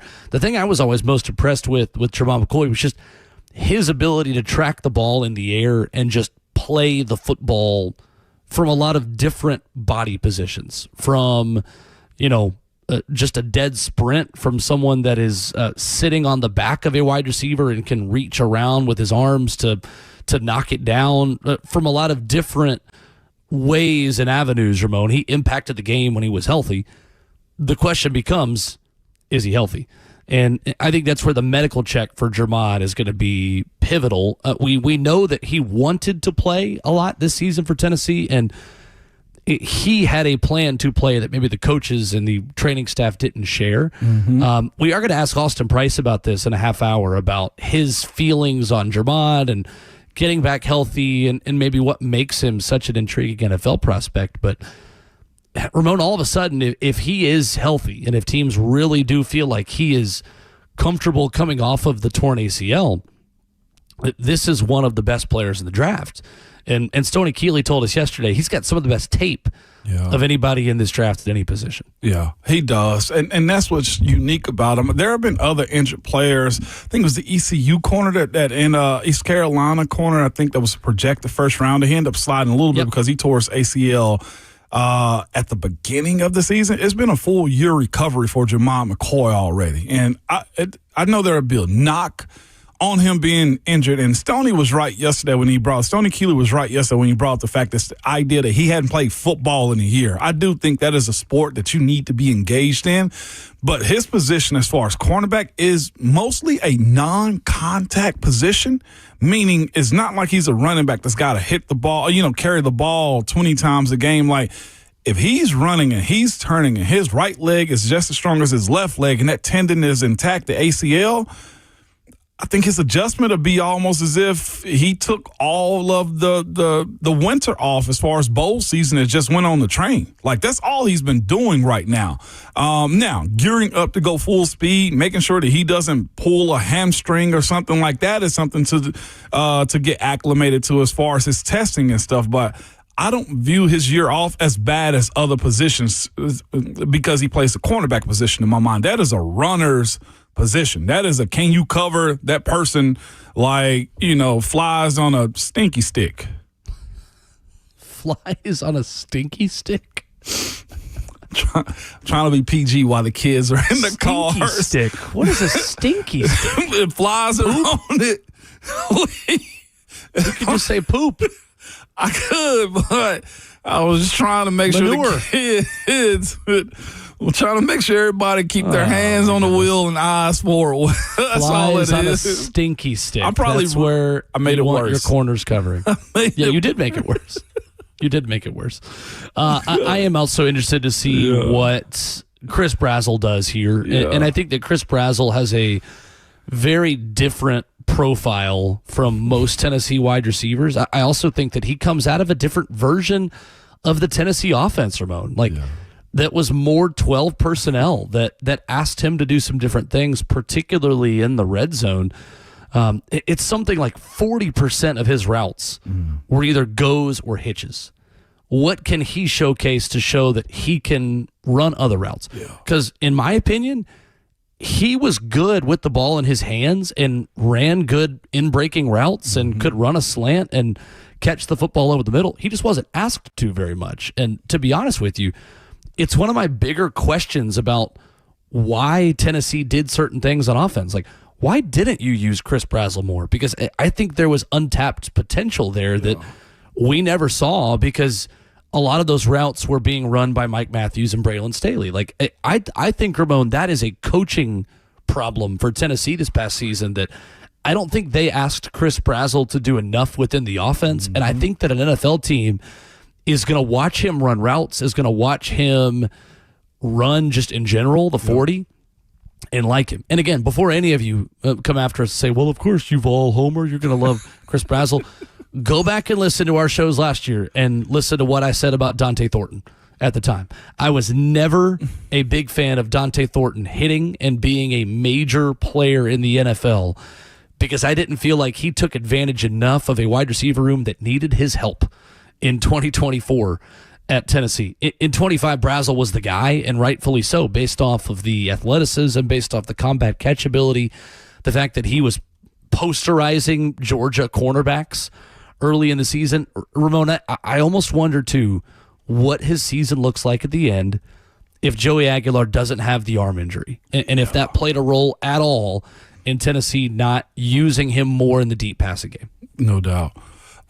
Here's what we do know. He's a weapon. And what I appreciate about his game, even with the routes that he ran or the lack of routes that he had in his route tree on tape, he can catch the ball.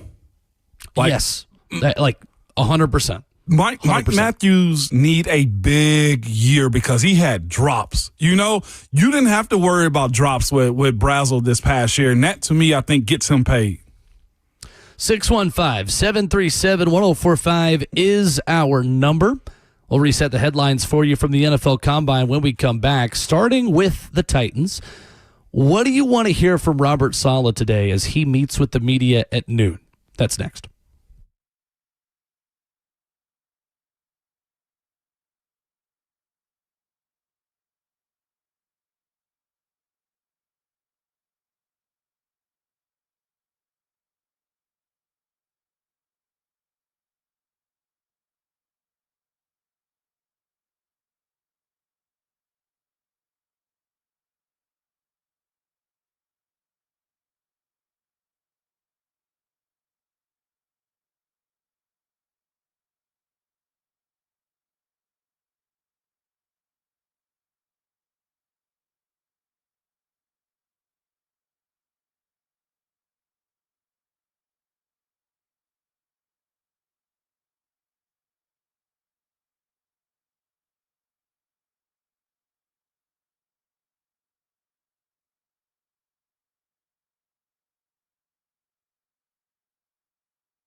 8:02. Good morning, live from the Circus Sports of the Mid-Kentucky Downs studio. I'm Justin Hawkins. The NFL Combine is underway with medical evaluations, interviews, and registrations. Workouts begin on Thursday. Reports out of the Combine this morning per Dane Brugler. Projected first-round draft pick Arizona State wide receiver Jordan Tyson will not be doing on-field workouts or testing this week as he continues to work back from a hamstring injury that he suffered this past season.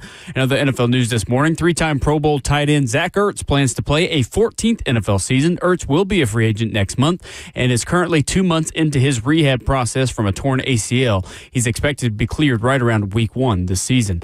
Also, it was announced that the Lions will play a 2026 regular season game in Munich, Germany.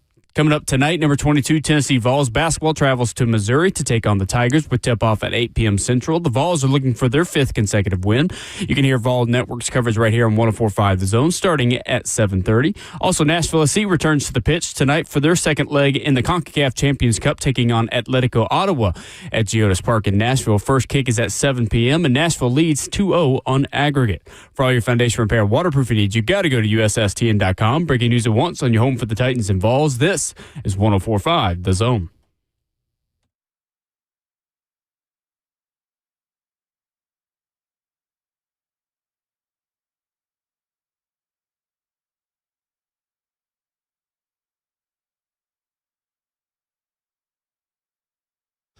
Away we go into hour number 3. 615-737-1045. How you jump in?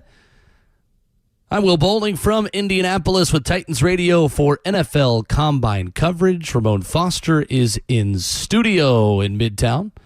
And we stream the show live for you as always. Facebook Live, YouTube, Twitter, or Twitch. You can join us there in the F&M Bank chat that is wide open. Today, Ramon, Robert Saleh speaks with the media 1 p.m. Eastern, noon Central. What do you want to hear from the Titans head coach today? My first response is I don't know, because I know he's going to give, and he's supposed to, a lot of coach speak and how he want to go about, positioning himself and not give up what they're looking for in the draft and stuff like that. So I'll say that off top. What I'd love to hear from him is the type of scheme that he wants to run verbally. What is he looking for as far as the prospects? Who jumps off the tape from him? If he'll drop a nugget about David Bailey or Reuben Bain or Caleb Downs, I'd love to know if in his offense, how does he feel about, what is his name? Sonny Styles. Sonny Styles as a prospect. If free agency handles itself, would you take an off-ball linebacker like Sonny Styles? You know what I'm saying? And see how he feels about the running back position. I'd love to hear him give an answer on it, even if it was not a deep answer. If it's just surface level, I'd love to hear that too. Fair. I think more kind of diving into what Gus Bradley kind of opened the door for about type on defense. Yeah. Because on one hand, when Gus Bradley spoke to the media and talked about what kinds of defensive ends are best in this scheme, he kind of described the profile of 2 different prospects the Titans might have the opportunity to take with the 4th overall pick. On one hand, he described a bigger defensive end who might be on the edge on 1st and 2nd down and may move inside on 3rd down. Mm-hmm. Reuben Bain Jr. But then he also talked about more of a traditional pass rusher who may be more of a 1st, 2nd, and 3rd down pass rusher. Yeah. David Bailey. So potentially Arvell Reese there as well. So I think learning more about that profile specifically at the edge rusher position, because Ramon, I think if we're handicapping it right now, that would be the favorite to be picked with the number 4 overall pick, and probably the most likely scenario is they take one of those 2 edge rushers with maybe an outside shot that Arvell Reese falls to them at that point as well. I think that's something that I'm curious if Robert Saleh gives any more details on. Yeah, no doubt about it. And again, I think it's smart on them to kind of, honestly, as you just said, and Gus Bradley did, play both sides of the fence, because they can give that answer and answer one of them in free agency. That's the other part as well, is looking at everything they say and realize the free agency hadn't tipped off just yet. But of course, is this time around the sun too, the scouting department. What has his relationship been like with them, and telling them what he wants with Reggie McKenzie and Mike Bergonzi and Chad Brinker as well? Like, how have they communicated into identifying what a Titan is under his watch? I think is kind of crucial to see if you can get that answer, and can he verbally give that to you? I know these are just all the small cliche things, but like this is something that he said they are working through. Gus Bradley said that as well when he spoke about, when people are trying to, I say, bait him into saying what did he like in a player.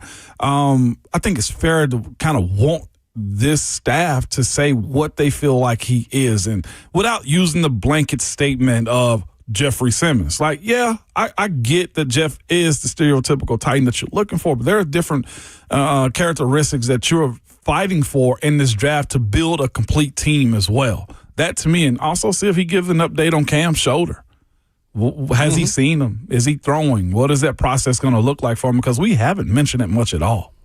Yeah, and we did get a little bit of an update on that over the weekend, which we failed to discuss yesterday, which is my bad. It kind of flew under the radar with me a little bit. But as I try to pull it up to get the exact I didn't even realize, well, I'll talk while you do it. I didn't even realize there was an update to be had because I thought this was closer to, in the earlier phases of this, to surgery or some type of long-standing rehab. And we've yet to mention it. And we don't want this to be a non-issue now. And I know coaches and teams hate that as well. Oh, you were fine when you left. Why are you hurt right now? Why didn't we address this earlier? Yeah, no, so it was Cameron Wolfe who had the report about him resuming throwing soon. I believe the report was in the next 2 to 3 weeks. Getting back to throwing and starting that process again. And again, I'm still doom scrolling right now for the exact details of it because I want to get the word for word right. But again, what we've known from the beginning, Ramon, is that it did not appear to be something that was going to require surgery and require some major medical operation that kept him from getting back to it. Yeah. And again, with this new offense, that's something that having him out there as early as you possibly can, as often as he can as well, is paramount for, Brian Dable and himself as well. You found it?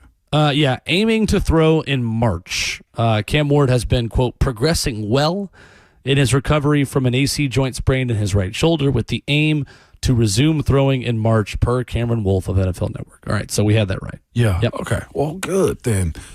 You just don't want it to linger. And then you get to mini camp, OTAs, and next thing you know, he's been held out of practice. Because for a young player like Cam, and he's very young in the NFL, he's age appropriate, heck, unlike some of the other quarterbacks, he's an everyday guy, is my point. Young first 4 year guys, you don't get days off. There's 0 days off in that world. And that probably sounds like, well, duh, but no, I'm telling you, some guys believe in having a player's day off, even as a young guy, or you protect the player. And what I'm getting at with Cam is, as the leader of this offense and the franchise at that point, because of how important the quarterback position is, his daily presence is necessary, especially with this new regime. Pro Football Focus has a mock draft out, a 3-round mock draft, Ramon. Wow. So some names that we can dive into here for the Titans before we get to Austin Price on the other side for his weekly visit. David Bailey at 4 is the first pick, which would come after Fernando Mendoza, of course, goes 1. Like the most slam dunk number 1 overall pick there has been. I guess Caleb Williams is pretty much the same, but there's no talk about trading out. There's no talk about anything else. It is Fernando Mendoza. Do they hold the pick, you think, on draft night? That's what I'm saying. There's no talk of that even. They are picking Fernando Mendoza. Yeah. Ruben Bain Jr. goes 2 at PFF, and Arvell Reese goes 3. So that would be edge rusher, going 2, 3, and 4. At 35, PFF would have the Titans taking Omar Cooper Jr., wide receiver from Indiana. Sign me. You like him? Well, I like that he's rising through this process, and I don't mean Buck. Daniel Jeremiah has him as his number 16 overall prospect, which is significantly higher than where he was at the beginning of this process for him. I don't think he was even in the top 50. Wow. And now he is not 16, he's 19 19 for DJ. Okay. I like it. And then in the third round, which again, for the first time in a while, we don't have to talk about the Titans not having a third-round pick because they traded it. Chris Johnson. That's worked out pretty well. Corner from San Diego State. Corner from San Diego State. Okay. Yep. Nice. Yep. You got his size. I'm not familiar with Chris Johnson, like the third-round guy. Chris Johnson. Let me go to my St. Diego web browser. Chris Johnson, 6 foot, 195. The number 2 rated corner, according to Pro Football Focus, in all of college football last season. As a third rounder? 4 interceptions, 18 catches allowed all season. Had 4 pressures as well. It did have a sack. And, solid.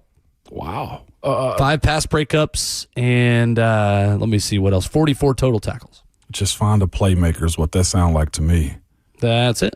Yeah, Absolutely. from San Diego State. By the way, I think they got a new stadium that's supposed to be amazing as well. Snapdragon Stadium. I know that because Nashville SC played there last year. They share that with San Diego FC. Did they really? Didn't realize that. They do. They will moving forward. That is a shared venue. It's a good spot too. It's a really cool looking stadium. Yeah, no doubt. San Diego State, that's not a bad program. They've won and played well, good football too. But at that position is almost like, respectfully, I say, it's like a track runner. If you're good at cornerback, they'll find you regardless of the fact.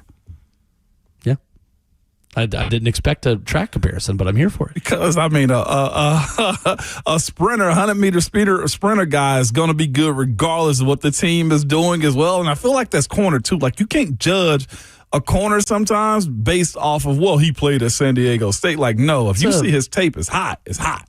That's a good comparison. I like that. See what I'm saying? Like, I wasn't disparaging y'all at all. I was like, well, hold up. Let him cook. And then I let you cook a little bit. And I like what you're dishing out. I like it. My mind has a different way of thinking of these things. Coming up, Austin Price dishes out some Vols nuggets for you after this.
Every time the glass breaks, we talk Vols with you on Ramon and Will as the show rolls on in hour number 3.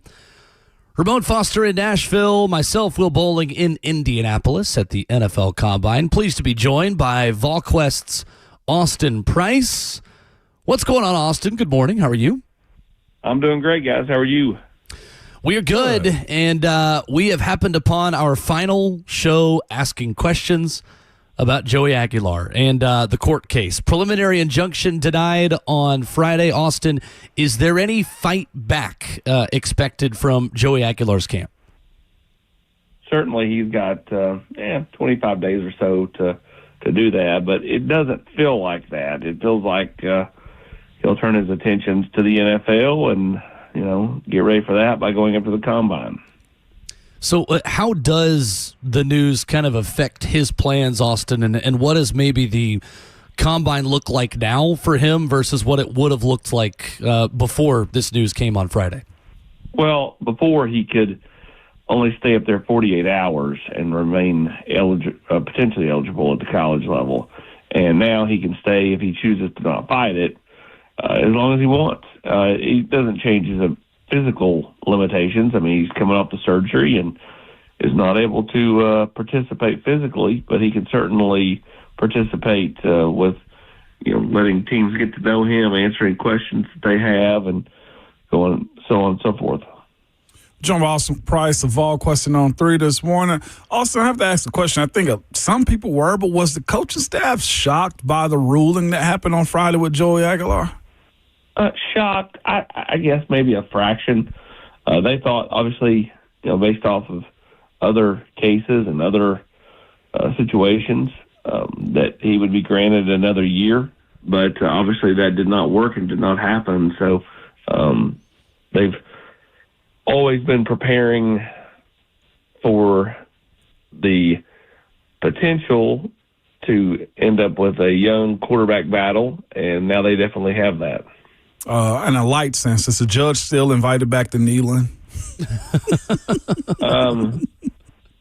Yes, I would assume he is. Obviously, he probably is going to be someone who could hear, something from fans this fall, depending on how the quarterback plays. Quarterback plays well, he won't hear anything. Right. Ultimately, winning cures all. Quarterback does not play well, and get kind of loud. With that being said, as well, as far as quarterback play being good, man, Chris Brazzell has the opportunity to really jump out, man. I think everybody thinks very high of his talent. You see what he's capable of. He can high point the ball. He's got good hands. He seems to be a really good athlete. But this offensive, this offense that Heupel is running has his questions at the next level, at the NFL level. How important is it for Brazzell to perform well and get drafted high for Josh Heupel and this offense's sake? Well, the old offense had questions. The new offense has some more NFL traits to it. They rehauled and did everything different after 2 years ago. So this past year, that's why the route concepts, the route trees, the route combinations, all the things they do has much more of an NFL twist to it. Before it was like Brew McCoy goes out and he lines up wide out split almost to the, out of bounds line and is that same spot the whole game. Now they move around, right? And so Brazzell was split out wide right, split out wide left in the slot left. The routes were different. And so, I think the people that want to continue to recruit against Josh Heupel want to, make that claim that same old offense, but it's not. And they'll be the first to tell you that's, what Dante Thornton ran or Brew McCoy ran and what Chris Brazzell ran this past year are two totally different offenses. Austin Price of VolQuest with us at Austin Priceless, where you get him on Twitter. Austin, wanted to ask about two, obviously, transfer defensive backs who are given first-round grades by a lot of draft people, and starting with Jermod McCoy and going back to that 2024 season, when he was healthy, Austin, what impressed you the most about him as the NFL teams start to look at him this week at the NFL Combine? Physical, intelligent player, just smooth, just kind of had an it factor to him when he was healthy back in the 2024 season. And we'll see how quickly he can showcase his abilities for being healthy and what he's able to do. And I think, obviously the next, handful of weeks with Combine and then Pro Day will be pivotal for him. When you look at Colton Hood, too, as another transfer defensive back that came in and maybe, in my opinion, played above what his stock would have been, and stock is such a relative term, of course, because transfers, it's so hard to predict how they're going to come in and fit or not fit. But what do you think this staff, Austin, liked about Colton Hood and the way he fit into this defense this year, and how will he kind of go through this process? What do you think will stand out about him? Smart. Again, much like McCoy, a physical guy. He's got kind of a combination. He's not short, but I wouldn't call him tall. He's kind of, I don't know what's the word to use for Colton Hood. Stocky's not the right word either. I mean, he's just kind of like he's well put together, and knows how to play the game from a physical standpoint. I mean, I do think that the 1 year playing for Deion Sanders, you learn a lot when you're playing for a guy that played it at that level. Obviously, did a nice job here and got an opportunity because of the McCoy injury, and then no one knew Ricky Gibson was going to go down the way he did, and all of a sudden he became the number one guy and played as if he was the number one guy from the jump. And it was really, really impressive. But again, another smart individual, smart player who understands the mental side of things. Of all the balls that are going up to the Combine, man, who's the most interesting, I guess, prospect that could turn heads this week? Do you think Jamont McCoy is going to run? I don't know. That's a great question, Ramon. If I'm him, I would. I think that helps you. Obviously, it can hurt you. For me, it's Bryson Eason. Mm-hmm. I think he's got a lot of upside, and he's the one that, just hearing Rodney Garner talk about him the last several years, older guy, twitchy, defensive tackle, that he'd probably be the one for me. Yeah, for sure. I've heard a lot about Bryson. Bryson Eason kind of reminds me of Tony McDaniels. Like, you know what you've heard of him, you've seen flashes of him being good, and then T-Mac goes to the league and becomes one Super Bowl champion, but a really good player as well, man. He kind of reminds me of him, Austin. Does it kind of, parallel to their type of careers at this point to you? I guess so. I always felt they were kind of two different body builds. I thought T-Mac was taller. Bryson Eason's not as tall as Tony McDaniel, best of my recollection. I mean, wasn't T-Mac like 6'4"? T-Mac, I felt like, was 6'6" almost. 6'5"? Yeah, okay, yeah. And Bryson Eason's not bad. He's more in the, a little stockier defensive tackle range than T-Mac. Not nearly as tall. I don't think or as physical as Tony McDaniel. No doubt. Have there been any freshmen that stood out very early in these workouts with strength and conditioning coach Derek Owens? Yeah, Darrell Rivers has stood out. A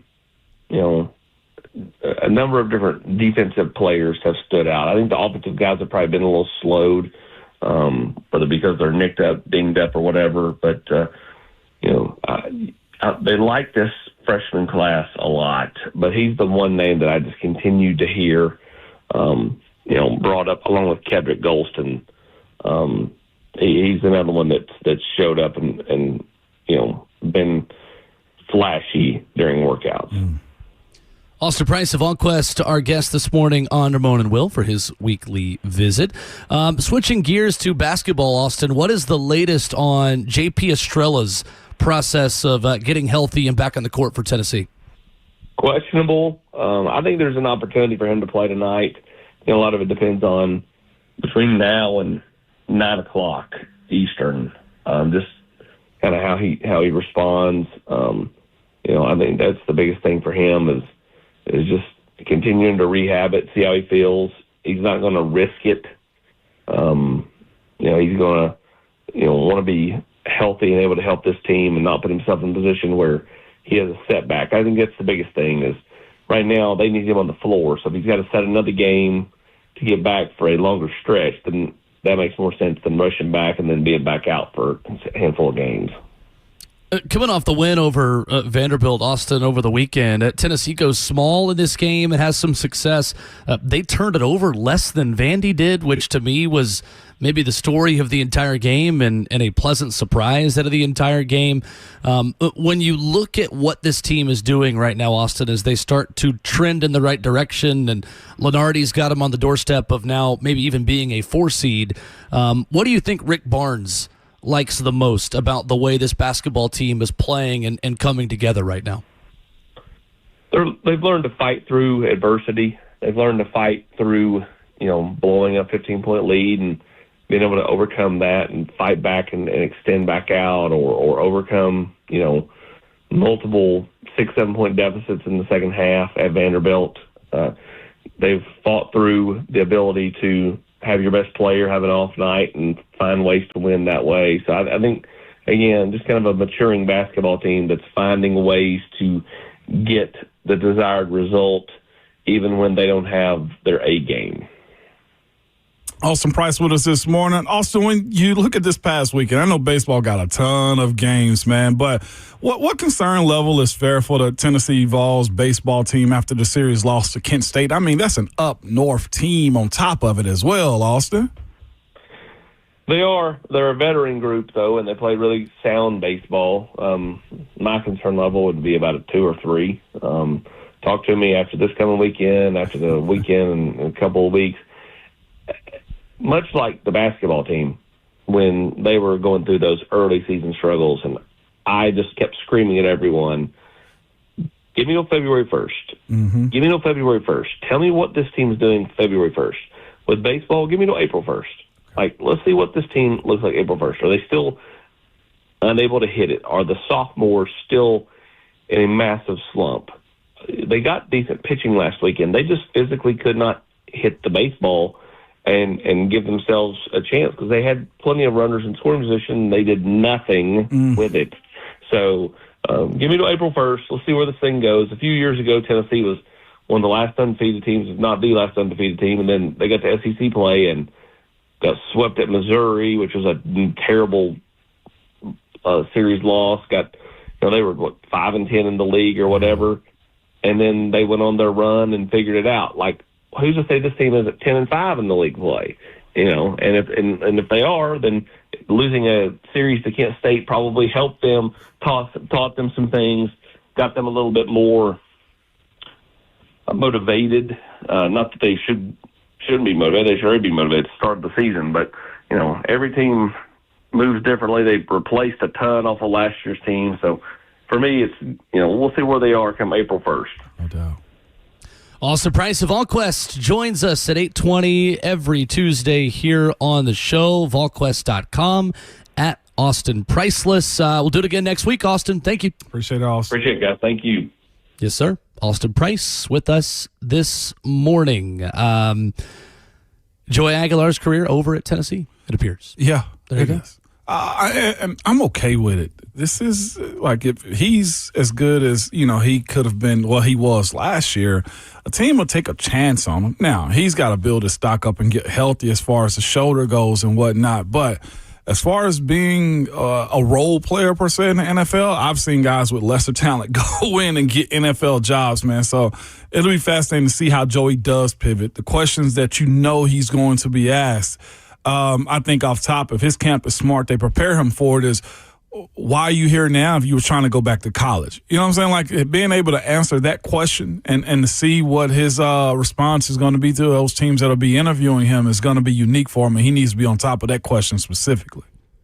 Did you see what Greg McElroy said about the Tennessee quarterback battle yesterday? No. What did Greg say? Greg, on his show, Always College Football, through ESPN and on YouTube, and I think airs on ESPN2 from time to time, if not regularly. I have seen year-round. Good stuff. I think Greg does a great job, and on our sister station down in Birmingham on Jocks with Cole Kublick, said he heard some buzz last fall that George McIntyre is, quote, really impressive. He said, if you're Josh Heupel, your quarterback situation is actually quite good. Now with Joey gone, the keys to the Ferrari are sitting there, and you have two young guys that are very, very talented, that are just eager for the opportunity to go in there and get it right. He says multiple generations of McIntyres have been involved in college football, and he looks like a guy that can really take that step.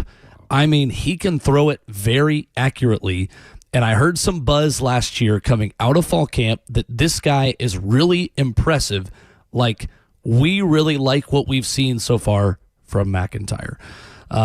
Goes on to say there is optimism around the program that he about what he could eventually be, assuming he can get a little bit bigger, a little thicker, and a little more physically mature. Ramon, we heard the same things at the end of fall camp. And quite honestly, as well as Joey played this year, I think it's easy to forget how hot the George conversation was at one point in fall camp last year, to where Austin and Brent were coming on the show, like reminding us, like, George is not out of this. And yeah, it was probably always going to be Joey, and Joey earned it. Joey had a great season, but there is legitimate buzz and optimism and like positivity surrounding George McIntyre, the prospect, and Ramon. That's been the case since very early into his true freshman season at Tennessee. It has been, and I think that's why the split has been, as far as the Joey Aguilar's decision, has been just let George play. Just let George McIntyre play, because you knew you had talent in him. And, I don't want to disparage the recruiting sites and, rankings that they do, but George was a 5-star initially as his rating. I don't know what it was. I think he might have had an injury, or he had other obligations that he didn't show up to the.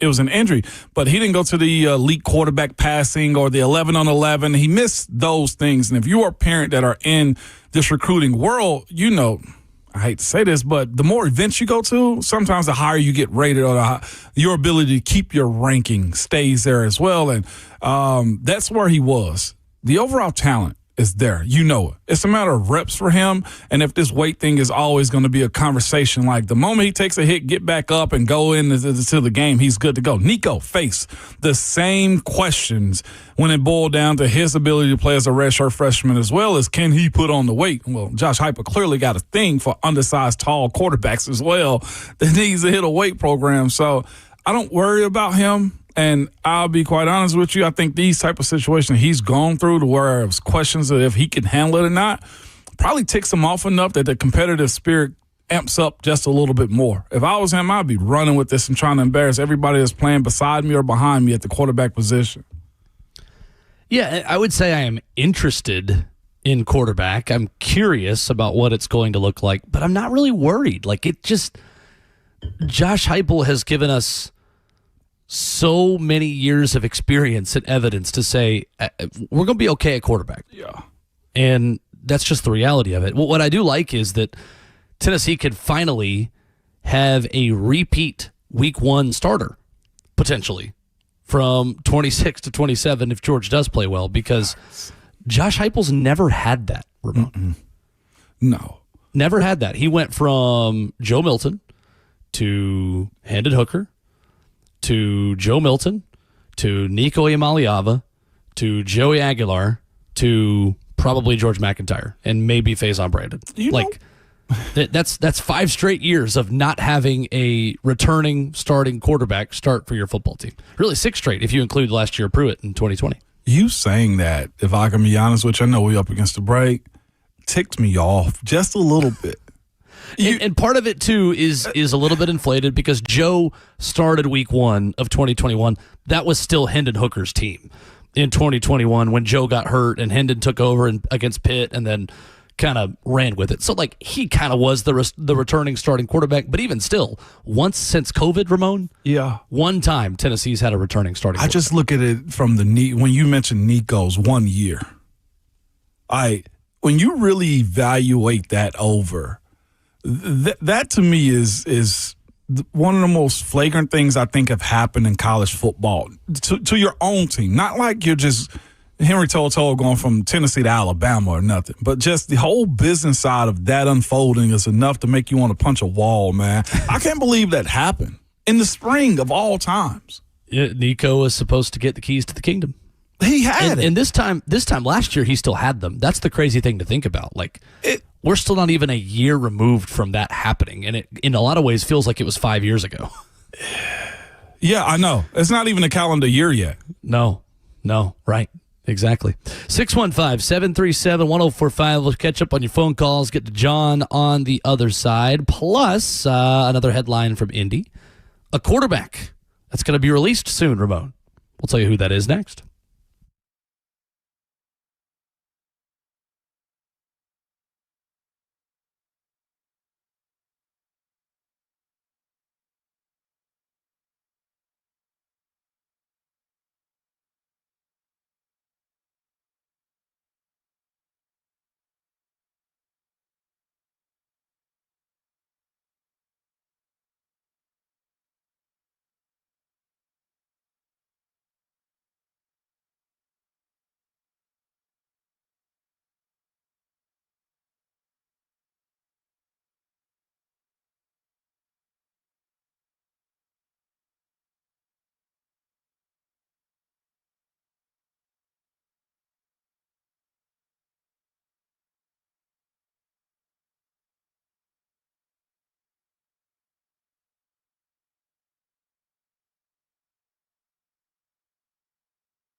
Wrapping up hour 3 on Ramon and Will. From Indianapolis, I'm Will Bowling. In Nashville, Ramon Foster. 615-737-1045. Let's go to the phones. John in the Borough, first up this morning. What's up, John? Good morning. What's up, fellas? Real quick, just an update from the last time that I called. My son is out of the NICU and at home and already growing like a weed. Fantastic. I just wanted to give you guys that update. So I have a question for you guys related to the draft. I saw a general player schedule, and on part of that schedule, it says pre-ordered studies. And I just wanted to know what that was. I was just interested. Anyway, you guys be kind, be good, make Wes proud of you. No doubt about it. Absolutely. Thank you, John. Appreciate that, the call. John. Ramon, pre-ordered studies. What you got? Pre-ordered studies with the NFL draft or with the combine? Combine. I'm not sure what pre-ordered studies are. I've never actually heard that before. Okay. Yeah, no, I've never Google actually heard that. Pre-ordered studies. I should have asked him at that point in time what he meant by that, but unless that's like a access package from fans, from the NFL to the fans about, pretty much a rundown, then I don't know what that was right there. Yeah. I don't know. Yeah. Pre-ordered studies? That's a great question because I saw that yesterday on the schedule that I have as well and was like, I truly don't know what that is. We know the NFL, they're going to find any way to pre-order something out of your wallet, okay? Like, John, I'll see if I can find that for you and have a better answer for you. I have a better answer for you tomorrow on that one, but that one hadn't come across my desk. A quick Google search, it says pre-ordered studies in the NFL refer to specific targeted medical imaging or diagnostic tests, such as MRIs, CT scans, or specialized blood work ordered for draft prospects during the NFL Combine. That's what they're doing right now, going to the hospitals, going to get MRIs, X-rays. Yeah, right. I think I ended up just having to get my thumb done, and that was like a quick 15-minute visit for me. It wasn't long at all. I knew some dudes to the pre-ordered studies that go up there for medical, like I'm sure Jamont McCoy is going to have to go get an MRI on his knee and back and everything else. But some dudes were there for like 4 or 5 hours, just waiting their turn to get into the MRI machine as well. That's why it's also this combine always go to Indianapolis because they have the medical facilities to do all that stuff as well. Ramon, now that I've been here for a second time, and I haven't even been down there for the circus today, which is going to start just wait as soon as we get off air and I walk 5 minutes to where everybody's speaking. I can't imagine this being anywhere else. I truly cannot imagine this event ever going to a different city. Like the conversation of the combine being in Nashville because Vanderbilt is here, yes, sounds good. But Will, you've seen it, the downtown area around. It's walkable. Is walkable, as you mentioned, the sky bridges. You don't have to go outside, and the hotels is there as well. Like I don't think Vanderbilt campus has these level of hotels connected to hospitals. It's the issue. If you have to get in a car in a city, you've done the combine wrong. Mm-hmm. Truly, the amount of cars that would be on the road taking prospects and coaches and scouts and people Uber drivers would love it, but everyone else. It is truly we're looking at 1,000 people that have descended upon a town for imagine the biggest convention you've been to with your company and that's what the NFL Combine feels like and how some places it's really inconvenient to get around and some places it's all self-contained in the same resort. Indy is essentially a downtown resort for football that has everything that you need. And the only place that you've got to go outside to go to is the football stadium that's a part of it. Or your car to leave. That's it. Or to leave, literally. To leave. It is like staying. It's like if you went to Opryland and did there's groups that come to Opryland every day in Nashville to go there and do whatever conventions that y'all do. Y'all work weird. Well, y'all work real jobs. We just talk about sports. We're not. This is not work. No. So you all who work real jobs would know that there are certain conventions you go to where it's wow, we just walk out of the room and walk down here and go to this ballroom and then the expo's here and then we're home. And then there are other ones you're we have to drive how far to go to try samples of this new product?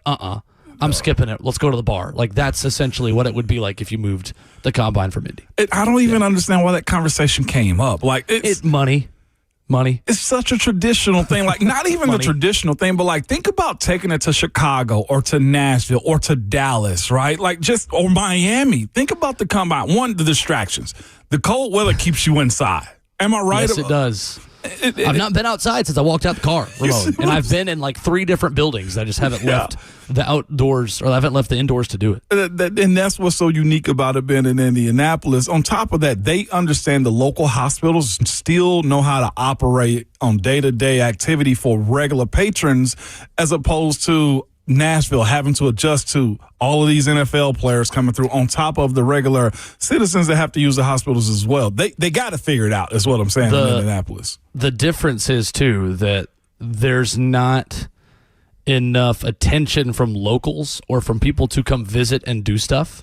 Like, if you had a city that had recreational things to do, or you could go to, I don't know, like play like blackjack. Yeah. And then like, oh, I'm going to go have fun and then go to the combine. Like, if you showed up without a credential here, there's nothing for you to do other than maybe sit in a bar and see a coach or a GM walk by. Like, maybe if you sit in certain steakhouses or like certain bars, like, you put this at a destination, you're going to get people bothering the NFL staff and people. And that's also, I don't think, something that the NFL or its executives want in a time like this. They are locked in. Like, their schedules are insane right now, and they don't want the distractions other than, going to the bar with each other later. And I think the people of Indianapolis understand, like, no, we're not, like, we're going to profit off the tips if we're Uber drivers and bartenders, but like, we're not bothering people, and people aren't flocking to Indy just to like be around. Right. So, it's not just it is a good time, but you're not going to go there. It won't be like team themed parties and stuff. You don't have to worry about that. Right. Josh Kendall of The Athletic writes that the Falcons confirmed to Kirk Cousins this week that they will release him on the first day of the league year. Ian Cunningham telling 92.9 The Game in Atlanta, quote, out of respect for Kirk and Michael Penix, the starting quarterback, felt like that was the right decision. Get them off the books. And the other part, too, I don't want to overlook too quickly, out of respect for Michael Penix. Having Kirk there is a distraction to his development and his job. He is there. I'm not sure Kirk would be a distraction a lot of other places when he doesn't have the contract that he does, but you are correct. Yeah, that there he's a distraction. So a Kohl's in a different market in the United States just got a new member. Yes, they did. Maybe a Target as well. Yes, they did. Possibly a Best Buy. 615-737-1045. What positions are most commonly represented in Daniel Jeremiah's top 50 prospects list at NFL.com? We'll tell you coming up next.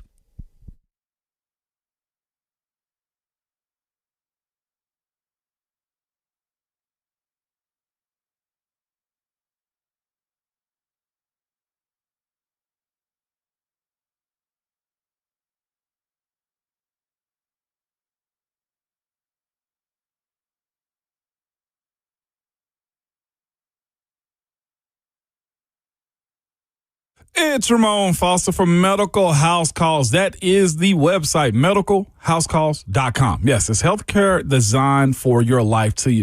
They're available to you 7 days a week. That's Monday through Sunday, just for clarity, 7 a.m. to 8 p.m. Same day appointments are available or next day guaranteed. However you need to make this happen, they will fit into your schedule and the location that you're at. It's simple. Get on the website or call this number, 615-838-2375. Get on their schedule. They will set up a call with you, get that call done, schedule what you need, come to visit you, and get you over and done with. Listen to me. It can be almost anything. For a flat fee, you can get an evaluation. So, fellas, ladies, get yourselves checked out. You can get a full exam, treatment plan, and prescriptions if you need it. Yes, if you're dealing with some type of sickness, it's not just, hey, we'll come and check on you, give you some cough medicine and go about our day. No, absolutely not. They will write you a script so that you can go pick it up at your local pharmacy. IV therapy as well. If you're feeling fatigue, persistent illness or injury or difficulty focusing or being productive, there is an IV therapy for you. And not just that, they do athletic recovery, immune boosting blends, because this time of the year we just get sick or we're inside and those germs spread around. They have that for you as well, with vitamins, minerals, and all kind of nutrients going straight into the bloodstream, man. Listen, they do whatever you need, from your primary care to IV therapy to at-home urgent care. The website again, medicalhousecalls.com, or call or text them at 615-838-2375.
.902, good morning, live from the Circus Sports at the Mid-Kentucky Downs studio. I'm Justin Hawkins. Some NFL headlines this morning out of the NFL Combine. Projected first-round draft pick Arizona State wide receiver Jordan Tyson will not be doing on-field workouts or testing this week as he continues to work back from a hamstring injury he suffered this past season. The Lions, they were confirmed to play a 2026 regular season game in Munich, Germany. In Atlanta, Falcons general manager Ian Cunningham told 92.9 The Game in Atlanta that the team plans to release quarterback Kirk Cousins on the first day of the league year, which is 2 weeks from tomorrow, Wednesday, March 11th. Cunningham said, quote, out of respect for Kirk and Michael Penix, felt like that was the right decision. Tonight, coming up, number 22, Tennessee Vols basketball looking for a fifth straight win as they are in Missouri taking on the Tigers with the 8 p.m. tip-off Central Time. You can hear Vol Network's coverage right here on 104.5 The Zone starting at 7:30. Also, Nashville SC, they're back on the pitch tonight for the second leg in the CONCACAF Champions Cup, taking on Atletico Ottawa at Geodis Park in Nashville. First kick is at 7 o'clock, and Nashville leads 2-0 on aggregate. For all your foundation repair and waterproofing needs, you got to go to USSTN.com. Breaking news at once on your home for the Titans and Vols. This is 104.5 The Zone.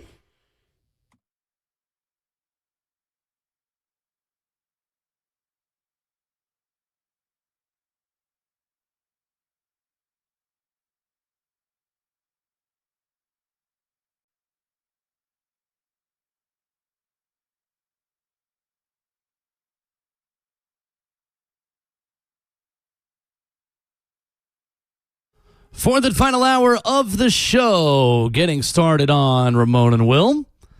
Glad you're with us for 60 more minutes. The Buck Rising Show takes over after us from Indianapolis as well. We've got Steve Palazzolo of the 33rd Team and Check the Mic podcast stopping by in 15 minutes. Ramon, he is also here.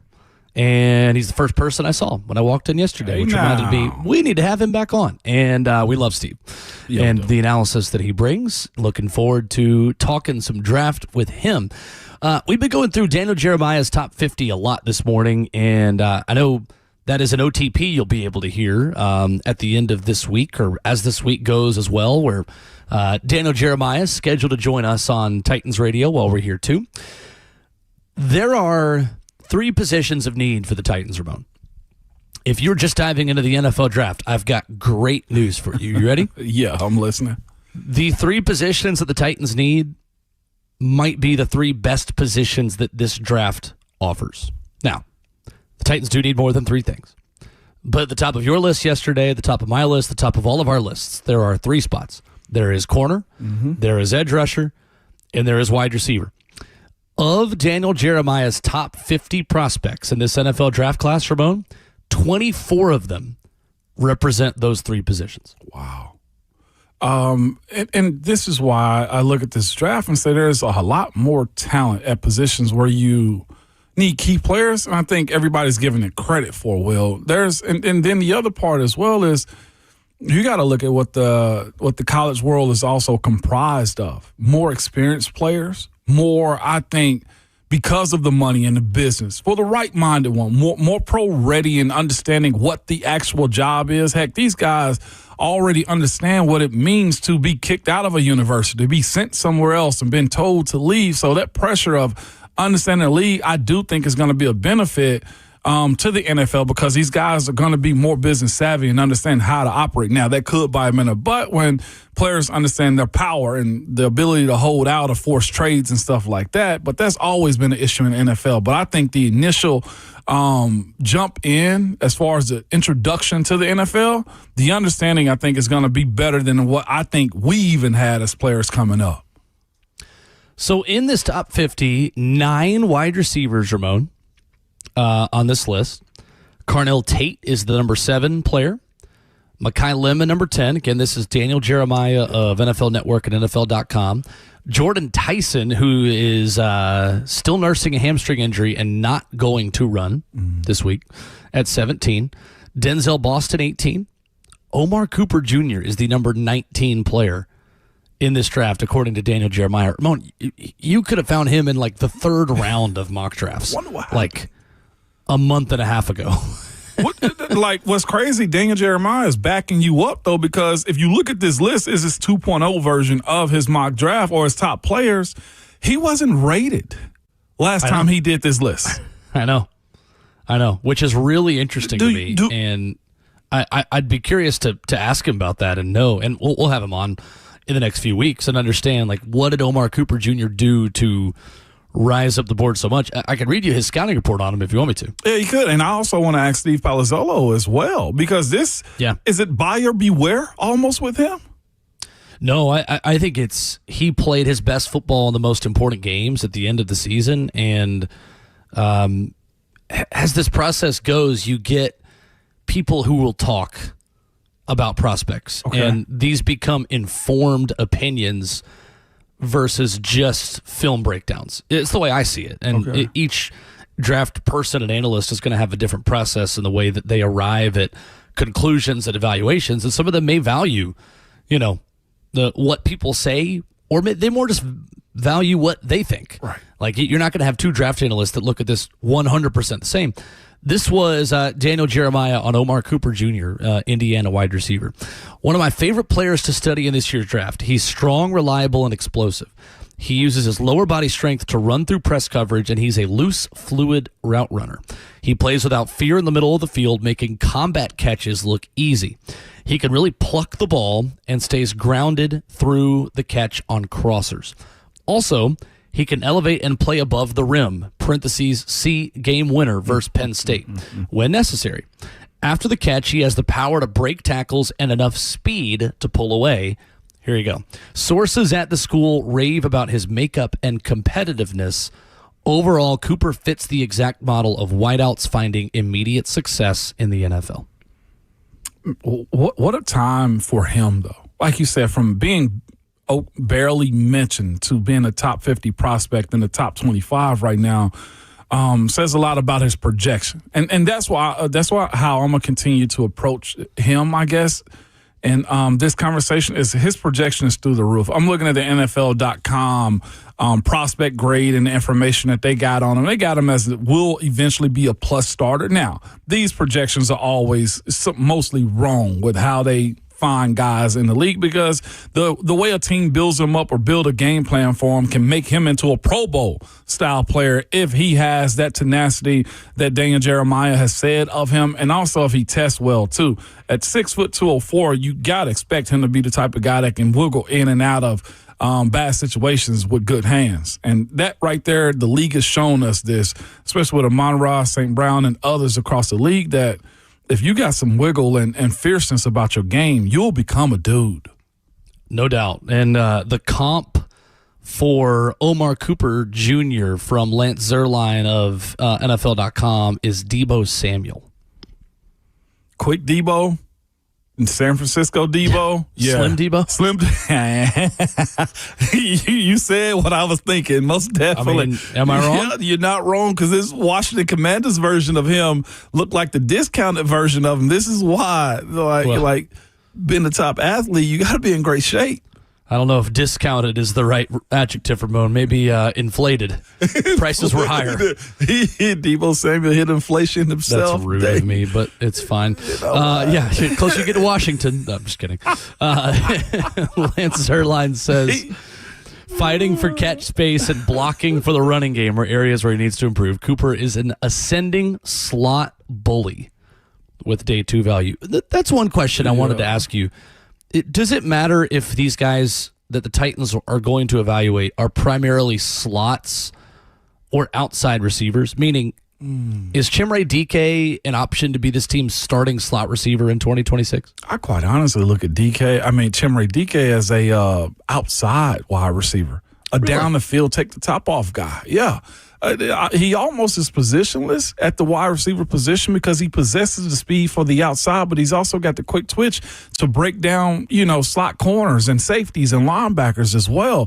DK, if he homes in on that craft and you at wide receiver, could be a very solid too, is the way I look at him because of his skill set. We knew what he was or what he could be at Florida. It's just that now the best thing that he's done for himself, probably even better than Alec Ayumana, is he's got an accolade.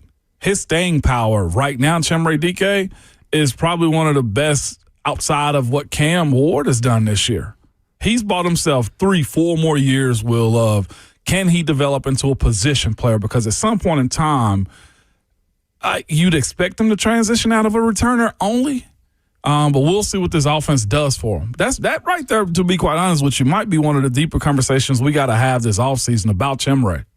Yeah, I agree, because I think there are some receivers who are him in this draft. I think Casey Concepcion fills the same profile as Chim DK. I think Zachariah Branch from Georgia. Yep. Like, we already have Zachariah Branch at home. His name is Chim DK. To me, though, Ramon, for 2026, in a perfect world, doesn't mean it's going to happen, but in a perfect world, I think Chimere DK is to the Titans in 2026 what Khalif Raymond was for the Titans at the end of 2019. Okay. A gadget receiver, specialist, deep threat, jet sweep, screen type gadget role player whose primary role is on special teams. I think if you go into 2026, and I don't like looking at wide receiver 1, 2, 3, or 4 because on some days, based on the defense, wide receiver 2 might be wide receiver 4, and wide receiver 3 might be wide receiver 1, and 4 might be 1. Like I don't think coaches look at it. Beside who's my 1, I don't know if coaches look at it as like who's my 1, 2, 3, or 4 more so than it is who can get me a slant on 3rd and 4, who can run me this route, who can do these different roles for me, right? Like, right. But if you're looking at it in terms of numbers, I think Chim is your 3B. Okay. And him and Elikiah Manor are, in a perfect world, some combination of wide receiver 3 or 4, and you go find your 1 and 2 this offseason. That's what I was just going to say. As far as this team's build-up, how quickly do you find the number 1? Are you paying for it? It depends on who's available for you to pick, I think, first, Ramon. I think it depends on who's there at 35 in the second round, where I think they're more likely to take a wide receiver. And again, who makes it a free agency? Is Alec Pierce available? You know, does Wan'Dale Robinson make sense? Do the Titans see him as a 1 or a 2? Is Jawan Jennings someone that makes sense? Like, Jawan Jennings may have the stats of a 2, but, like, he is going to have a different role than Wan'Dale Robinson would if he was asked to be wide receiver 2. That's more what I mean of, like, you're going to ask different receivers to do very different things, and that's more what I care about versus, like, who has more stats and who's the leading receiver, second leading receiver, third leading receiver. Like, outside of my go-to guy, I need guys who can fulfill certain roles within the offense and have a little bit different profiles to help me in different ways. Because of how you've broken it down, Brian Dable and Cam Ward, I think, probably have the most challenging task of finding or making a number 1 wide receiver because of that statement right there. And we'll talk about that task and who may fit at wide receiver, plus more NFL draft discussions with Steve Palazzolo of the 33rd team after this.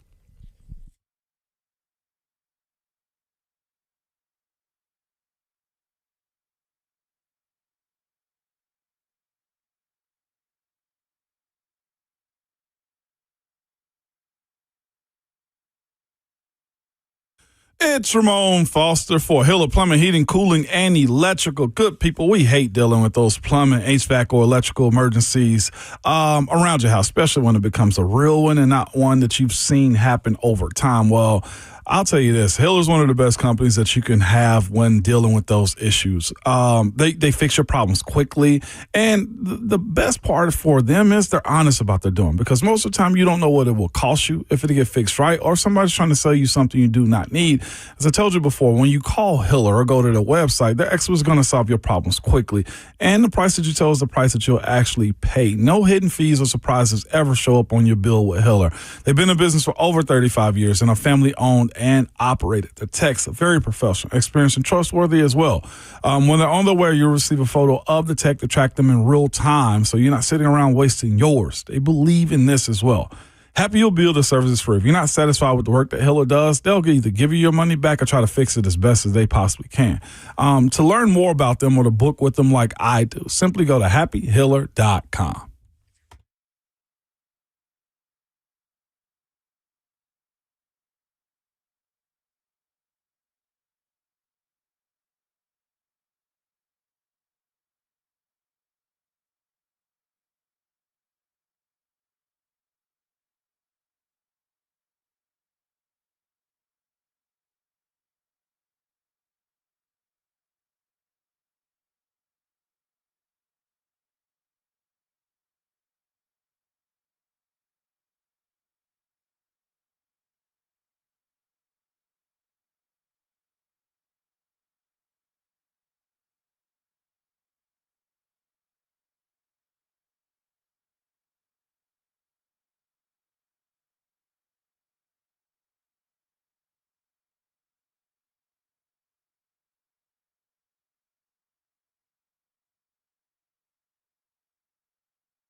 Ramona Will rolls on at hour 4 this morning from Indianapolis for me, from Nashville for Ramon. As we continue discussing the NFL Draft and NFL Combine with our good friend Steve Palazzolo, who joins us from Indy. Steve, it feels right that you're our first guest to join us from Indianapolis, considering you were the first person I saw in Indianapolis when we got here yesterday. How's it going? Doing great. It's I call it reunion week, right? We all get to see each other, maybe once or twice a year, and this is one of them. I love it. Well, we were just talking about, and I'm just going to dive straight into a prospect we were talking about, Steve, because we're diving into Daniel Jeremiah's top 50 this morning and a lot of the show, and Omar Cooper has gone from outside the top 50 to 19 on that board and feels to be one of the rising prospects going into this week. Why do you think that is? He's my guy, man. When I was doing summer scouting last year, he was not on anybody's radar. I was watching him, and I call him one of my text message players. There's certain guys, you watch their film and you start texting people. What about Omar Cooper? What about this guy? And I texted multiple, draft people and the whole thing. I said, and they're like, oh yeah, I haven't gotten to him yet or whatever. I said, you got to watch Omar Cooper, because I think last year he averaged in 2024, he averaged like 22 yards per catch. Downfield threat, tenacious, goes after it, gets after at the catch point. Then has an excellent final season, good after the catch. I think everything you want in a receiver, moves extremely well, athletic, and the whole deal. So I think that's where people started to catch on to what he was capable of doing in contested situations and after the catch. And then the fact that he was more of a number 2 in 2024 compared to Elijah Surratt. And then as the season went on, he started to make bigger plays and had some big games for Indiana. So, I like Omar Cooper a lot. And it doesn't matter who was first, but I just want to say, he's my guy. He's my guy. Absolutely. Steve, there's a question I've been looking forward to asking you and Sam the next time we've had you guys on, and here we are. Going back to Robert Saleh's introductory press conference with the Tennessee Titans, when he said, I like the appeal of Brian Daboll as my OC because everyone's running the Shanahan system, and as a defensive coach, you just start to copy and paste some of the game planning. I wanted someone who could do something a little bit different. What is different about a Brian Daboll system and the coaching tree that he comes from, and how he will help Cam Ward challenge defenses maybe in a different way versus a Shanahan offense will? Yeah, it's a great question, because I think a lot of times we get caught up in the Shanahan system, so to speak, and it's not always a direct, perfect derivative, and there'll be little offshoots. But overall, I think Shanahan, those guys run the similar concepts and the way they teach progressions and everything. I think Daboll's kind of, because he had spent time in New England, spent time at Bama, ran the show in New York. It's just, I think it's going to be his own brand, so to speak. But I think from the Shanahan perspective, Saleh's gone up against that system so much, and obviously coached with Kyle, and seeing that the entire league is just spending time specifically killing some of those pass concepts, or trying to stop some of those pass concepts. Not always successfully, but they're doing their best. And so I don't know if you could say like Daboll's going to, it's 60-40 run, or it's vertical routes, or part of it's just naming convention and the way they, speak the language. Part of it's going to be what they major in from a run game perspective. I think they've got versatility in the run game. And then I think Daboll's shown that, he's worked, again, with New England, with Josh Allen and the Bills. I think he's shown that he can adjust to his quarterback and adjust in different ways. They had a run-heavy attack with Daniel Jones as the running quarterback in 2022. He had Jackson Dart running like crazy last year, which may have been part of his downfall in New York because he kept getting hurt. But so I think you'll see a little bit more QB running, but I think you'll see a guy that's, able to adjust a little bit more to the league, and he's not just a system, so to speak, where I do think a lot of the Shanahan derivatives do keep a lot of their base plays and concepts, more than maybe other systems would. We're joined by Steve Palazzolo of the 33rd team and Check the Mic as well. Steve, I'm glad we're going offense here because I have a question for him. Will and I spoke about it just a second ago, but I said this as we speak about the wide receivers and just this offense that Brian Daboll is going to be instituting here in Nashville. But I feel like Brian Daboll and Cam Ward both have probably the hardest task of developing and making a wide receiver one here in Nashville because you look at the roster. You're not sure what you're going to do with Calvin. The rookies that you had last year, can they turn into ones? It doesn't seem as if that's their stereotype. And then you look at the draft, you got to kind of say to yourself, too, do you pick a wide receiver at 4 that's going to turn into a one?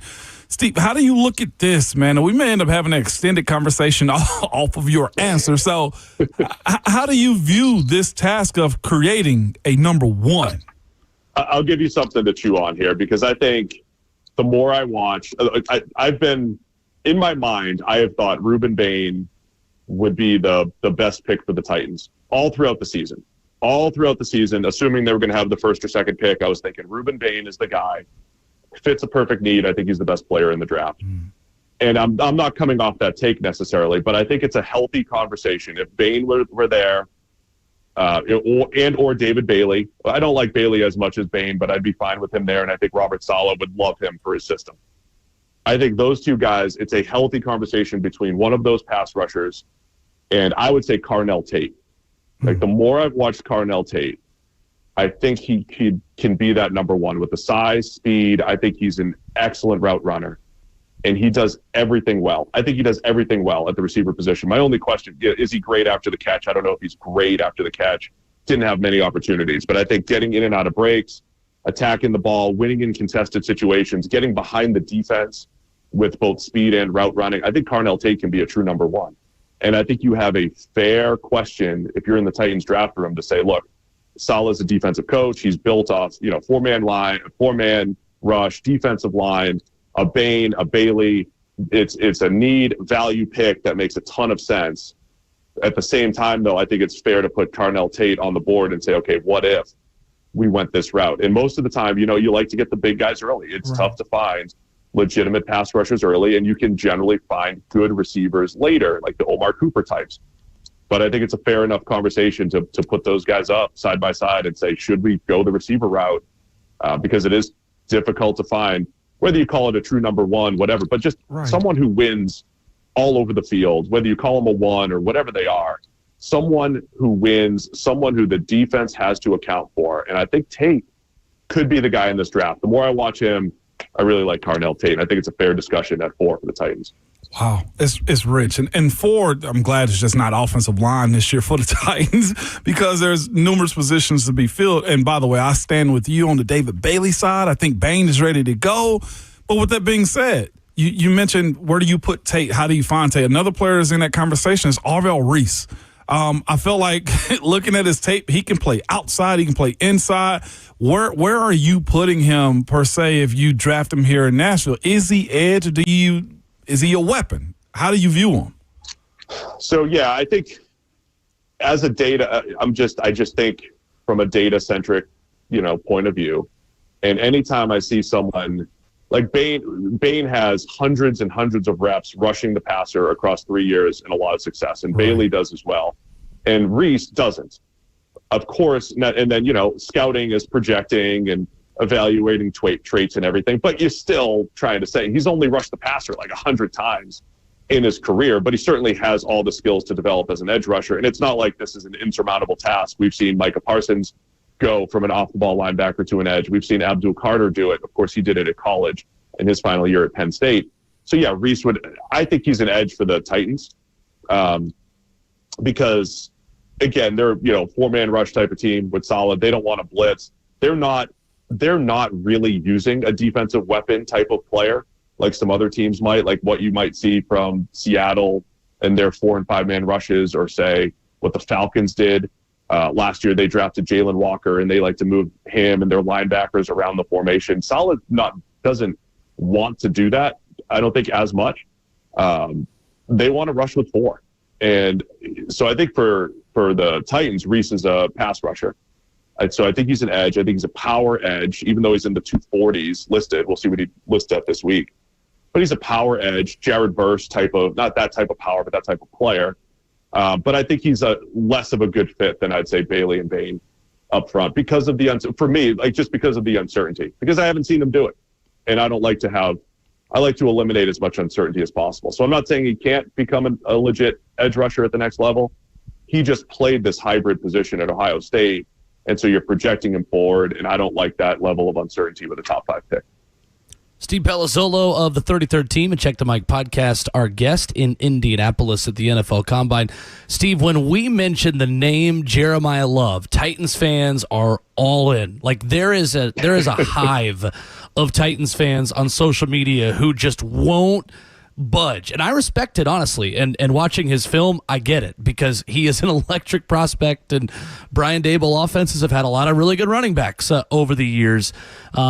Is that a realistic option, Steve, for the Titans at 4? Are the Titans ready for a running back at 4, or are you wary of maybe the kind of production Ashton Genty had for a Raiders team this past season that took the really good running back but maybe wasn't ready to take the really good running back? There are some consistencies across fan bases, and they generally don't think their offensive line is good. Sorry, Ramon. They love their fullback. They hate their play caller, right? This is every fan base. The play caller's got to go. The O-line's not good enough, except for like the Eagles fans. And they love the running back that's going in the top 10. The running back's going to save everything. And no, the Titans are not ready for that. They're not. I'll say this. Chiefs fans are doing the same thing. All we need is Jeremiah Love because they got Isaiah Pacheco and Kareem Hunt. They're running in quicksand, but they had room to run, but they couldn't get more than 4 yards. Jeremiah Love, though, you get him in there, he'll take that 50 yards and he'll change everything. And I'm telling Chiefs fans, not that you're not ready for it, but you have questions at right tackle, you have questions on the defensive line, you have questions at receiver, you have questions at corner. You have too many premium positions that need to be filled in Kansas City to even consider taking Jeremiah Love at 9. So I think for Tennessee that's true. I mean, you need pass rushers and pass catchers first and foremost, and you need multiple of both, in my opinion. And so I think you have to handle those situations well before you take the running back, even though the offensive line's not in shambles or anything, and he might have good production. I just think there's more, bigger team building efforts that need to be take place first. Right there with you. I agree with bar for bar, all of that. Steve, I was curious on Chris Brazzell from Tennessee, and obviously you have receiver interest for the Titans. You have a former Vol of interest to us at Nashville as well, of course. We had a Vols insider we have on every week, covers the team an hour ago, said maybe Tennessee doesn't get enough credit for the system tweaks that they've made, and Josh Heupel being a little bit less Art Briles-esque and running some more NFL schemes, particularly in the red zone, where we feel like we saw Chris Brazzell do some different things than maybe Jalen Hyatt or Cedric Tillman or even Dante Thornton coming out. Does that show up to you on tape, and what are maybe the similarities or differences in Brazzell as a Tennessee receiver option versus some of the guys before him? Yeah, the whole history of the Briles offense, it really does scare me. And I saw Brazzell even getting asked those questions like, hey, do you take routes, do you take plays off and this and that? Like, that has been a 10-year question for receivers in that offense where it's like, no, they don't run routes sometimes. It's just part of the system.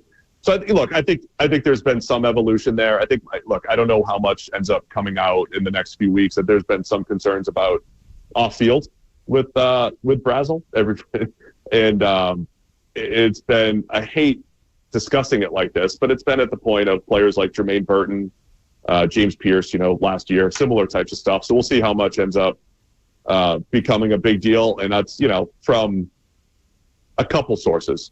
That's where things I'm hearing, but you have a size speed combination and big playability, because I've talked to other people who are like, this is a top 10 to 15 player in the draft. And look, I thought Dante Thornton last year showed enough, and it's definitely like a vertical route tree, and you just you have more space to work with at Tennessee. And again, every time I say that is a feather in the cap to Josh Heupel and that entire offense. When you say this is a great college offense, it is a great college offense at getting receivers into space. But I still think you have some of those quirks when you're trying to translate at the next level. So it's gotten a little bit better. You see the size, the speed. You have some drops in there. You have some big plays. I think if the off-field checks out, teams are going to love him, but that's going to be the question over these next couple of weeks with Brazel. We're talking combine with Steve Palazzolo this morning. Steve, man, this was supposed to be if not one of the greatest quarterback classes in modern-day football at the preseason, okay? Always. Steve, what happened? Where are we going to be? Will they drum up all this quarterback attention, man, the way they do each and every year? Or is this class just kind of settled with Fernando Mendoza and Ty Simpson? Or do you expect somebody else to surprisingly move up like Michael Penix Jr. did a couple years ago?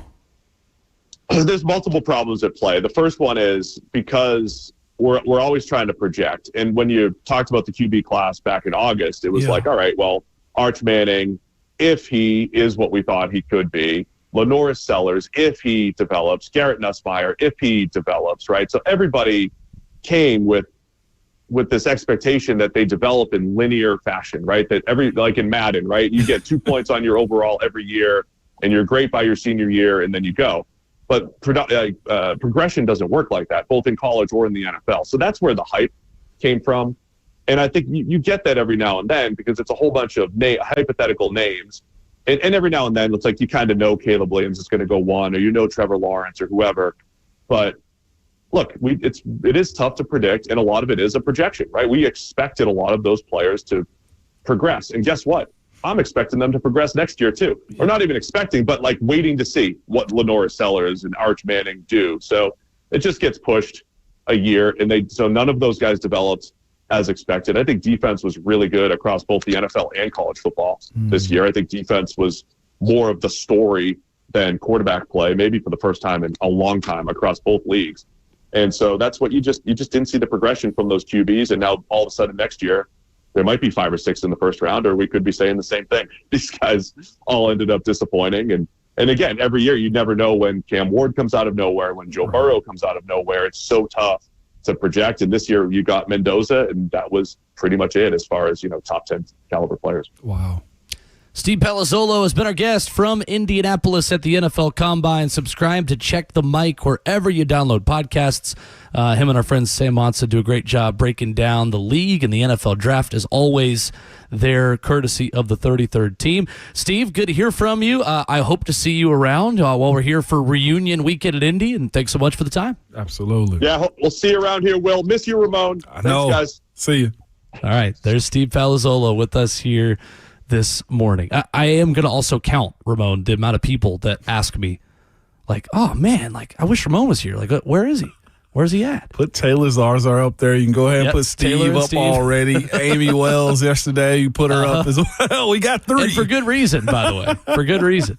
Yeah, no doubt. My league office people hadn't hit me up about it yet, but I'm sure I'll be getting texts. I got a text from my mentor in New England the other day. He sent me a picture of him being at the cigar bar already. I was like, hey, you finally got some time to relax. He just sent me back, nope, I'm at the Combine. So he's already up there as well, man. No doubt. 100%. Well, fit me into the budget next year.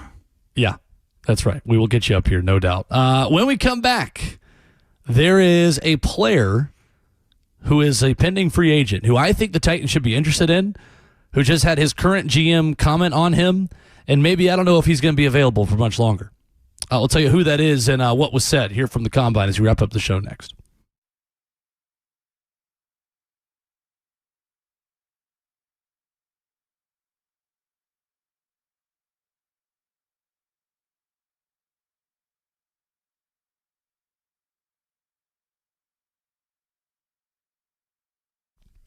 What's up? Will Bowling here from my friends at Zero Res. Hey, look, beginning of a new year is a time to clean and purge. We eat cleaner. We exercise more. Maybe you're still like me and you're feeling good about your new resolutions you made here through February. Well, what about cleaning up your home?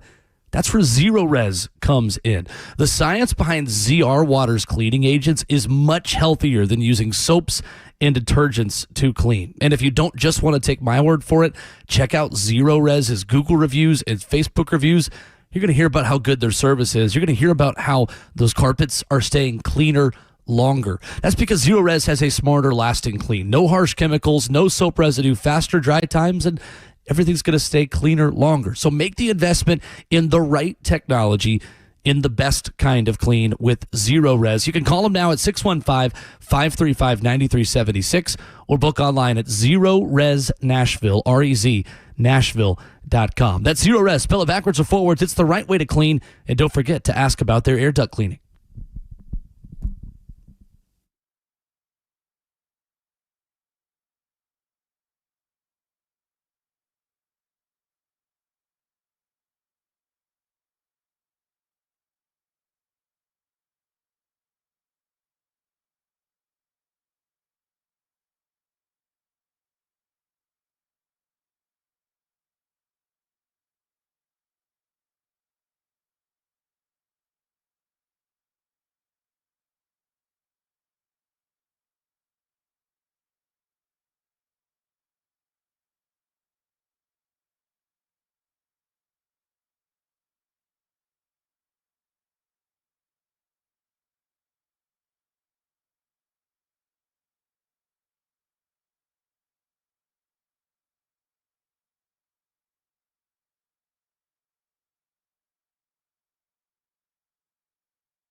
Wrapping up the show from Indy on Ramon and Will. Buck Rising has you covered. Coming up next from Indianapolis. Today at noon, Robert Saleh will meet with the media. Looking forward to that. And tomorrow at noon, Mike Proganzi. So just pencil in noon the next 2 days to hear from Titans execs. Eric DeCosta, Ramon, the general manager of the Baltimore Ravens, calls Tyler Linderbaum, quote, the best center in the league, and adds the Ravens have offered him a, quote, market-setting contract. Pending center that I expect would be in high demand for anybody needing a center who has the money, and the Titans have the money, and wouldn't be surprised if they needed a center, Ramon. So that's relevant information to us. Market setting. Will, that is a crush I know you had going into free agency. We spoke about him at length last week as well, as what does he can mean to a team. It seems to me that Baltimore know they got to keep the band together. Setting the market for a center is one way to definitely do it. But Baltimore also has to consider their franchise quarterback in Lamar Jackson, the guy that he's most comfortable with as well, the guy that's been snapping the ball to him. And it's one of those Jason Kelce situations. Like, when it's your guy, you keep your guy. And again, if it's market setting for a center, Linderbaum tripping. If he don't go ahead and sign this and go ahead and take a trip to Cabo or somewhere, man, well, maybe not Cabo right now. Go ahead overseas somewhere and have a ball is what I'm thinking. So the context around what market setting could mean is Creed Humphrey, who is the highest paid center in the National Football League and is making $18 million a season. So you're probably looking at a center, Ramon, making $20 million a year. Yeah, it sounds like Isaiah Likely probably won't be back if that's the case, too, for Baltimore. That's likely. 20, I heard the pun right there. Not my best. Not my best, I'll admit it. Far from my worst, not my best. No doubt, but I picked that one up, though. The other one's over my head. I got that one, though. $20 million for a center. Center, you know where that salary was 10 years ago? Like $8 million, if that. I think he's one of the better ones in the league to be the record-setting guy, Tyler Linderbaum. It just shows you what Baltimore's pitch is going to be moving forward with a new head coach. They got to sustain it. That's one thing you can't do. You can't handcuff a new coach in these type of positions by losing one of the most important positions on the football field, even though we don't speak about it enough, and that is your starting center. Yeah, no doubt. Would you be interested in the Titans entering that market if it's $20 million for Tyler Linderbaum instead of what they're paying for Lloyd Cushenberry? No, absolutely not. You got to find checks and balances. Like, if you don't think Lloyd Cushenberry is your guy, surround him with better talent around him. That fixes it. Look at your side face. You're not paying 20 M's for a center. Why not? We got the money.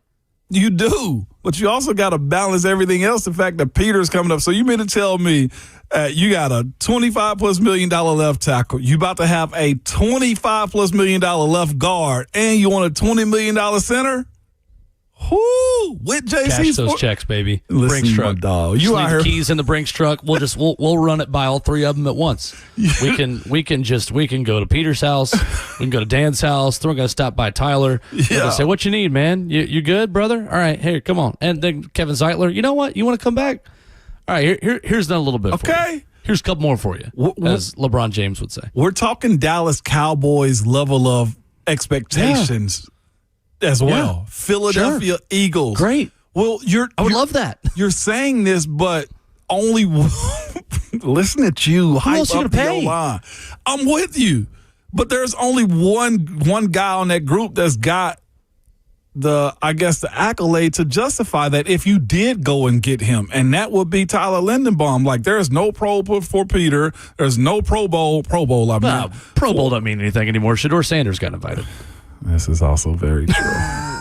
Who cares? Don't do that. You think Peter Skronsky's not as deserving as Shedeur Sanders in the Pro Bowl? True. That's very true. My point is, I'd much rather spend that on another position or solidifying the defense and pay $20 million for a center. Here's the thing, though. We can do both. Like, that's how much money the Titans have to work with this offseason. They can do You can go get a Dafe Owe and Tyler Linderbaum for all I care. Then throw in Romeo Doubs. Like they've got money, like money to spend. And of all of the options, Tyler Linderbaum may have the highest floor of anyone you could go get. What's wild is I can't believe I'm saying no to this. I know. I can't either. I'm the one that's usually pushing this narrative on you. Is he worth $20 million? Possibly. Do you need to spend $20 million here when you got you don't another need to. version of it and Lloyd Cushenberry for cheaper as well? Oh, go give me one of them premier edge rushers first before you spend it on the center. Again, I think you can do both. Look how you fighting with this. Considering the weakness of the quarterback that you have, giving him premium protection is really important at this stage of his career. Because when you have a quarterback who holds on to the ball too long and struggles to have a plan to get away from pressure at times or doing too much to get away from pressure, you've got to give him every tool possible to not feel like he's pressured when he's not pressured. Meaning, if I have a clean pocket, I need him to stand in that clean pocket and not feel like he's pressured and start running around when he's good. That's all I'm saying. Emmett saying Boganzi's going to do all three. You got fans on this. Three. Goodness sakes. Go get them Adam all. says the Titans are not going to sign a new center and release Cushenberry. I don't know. Wouldn't surprise me. I can't wait till free agency steps up. Wouldn't surprise me at all. Back at it tomorrow morning from the Combine. I'm here in Indy. Ramon in Nashville. We will continue to bring you lots. I'm going to go hang out with Titans Radio and do some OTPs and have a day. So stay tuned, Ramon. Back at it tomorrow morning. Stay out of the cold weather, but remember at all times, your Twitter fingers and your mic is always hot, baby.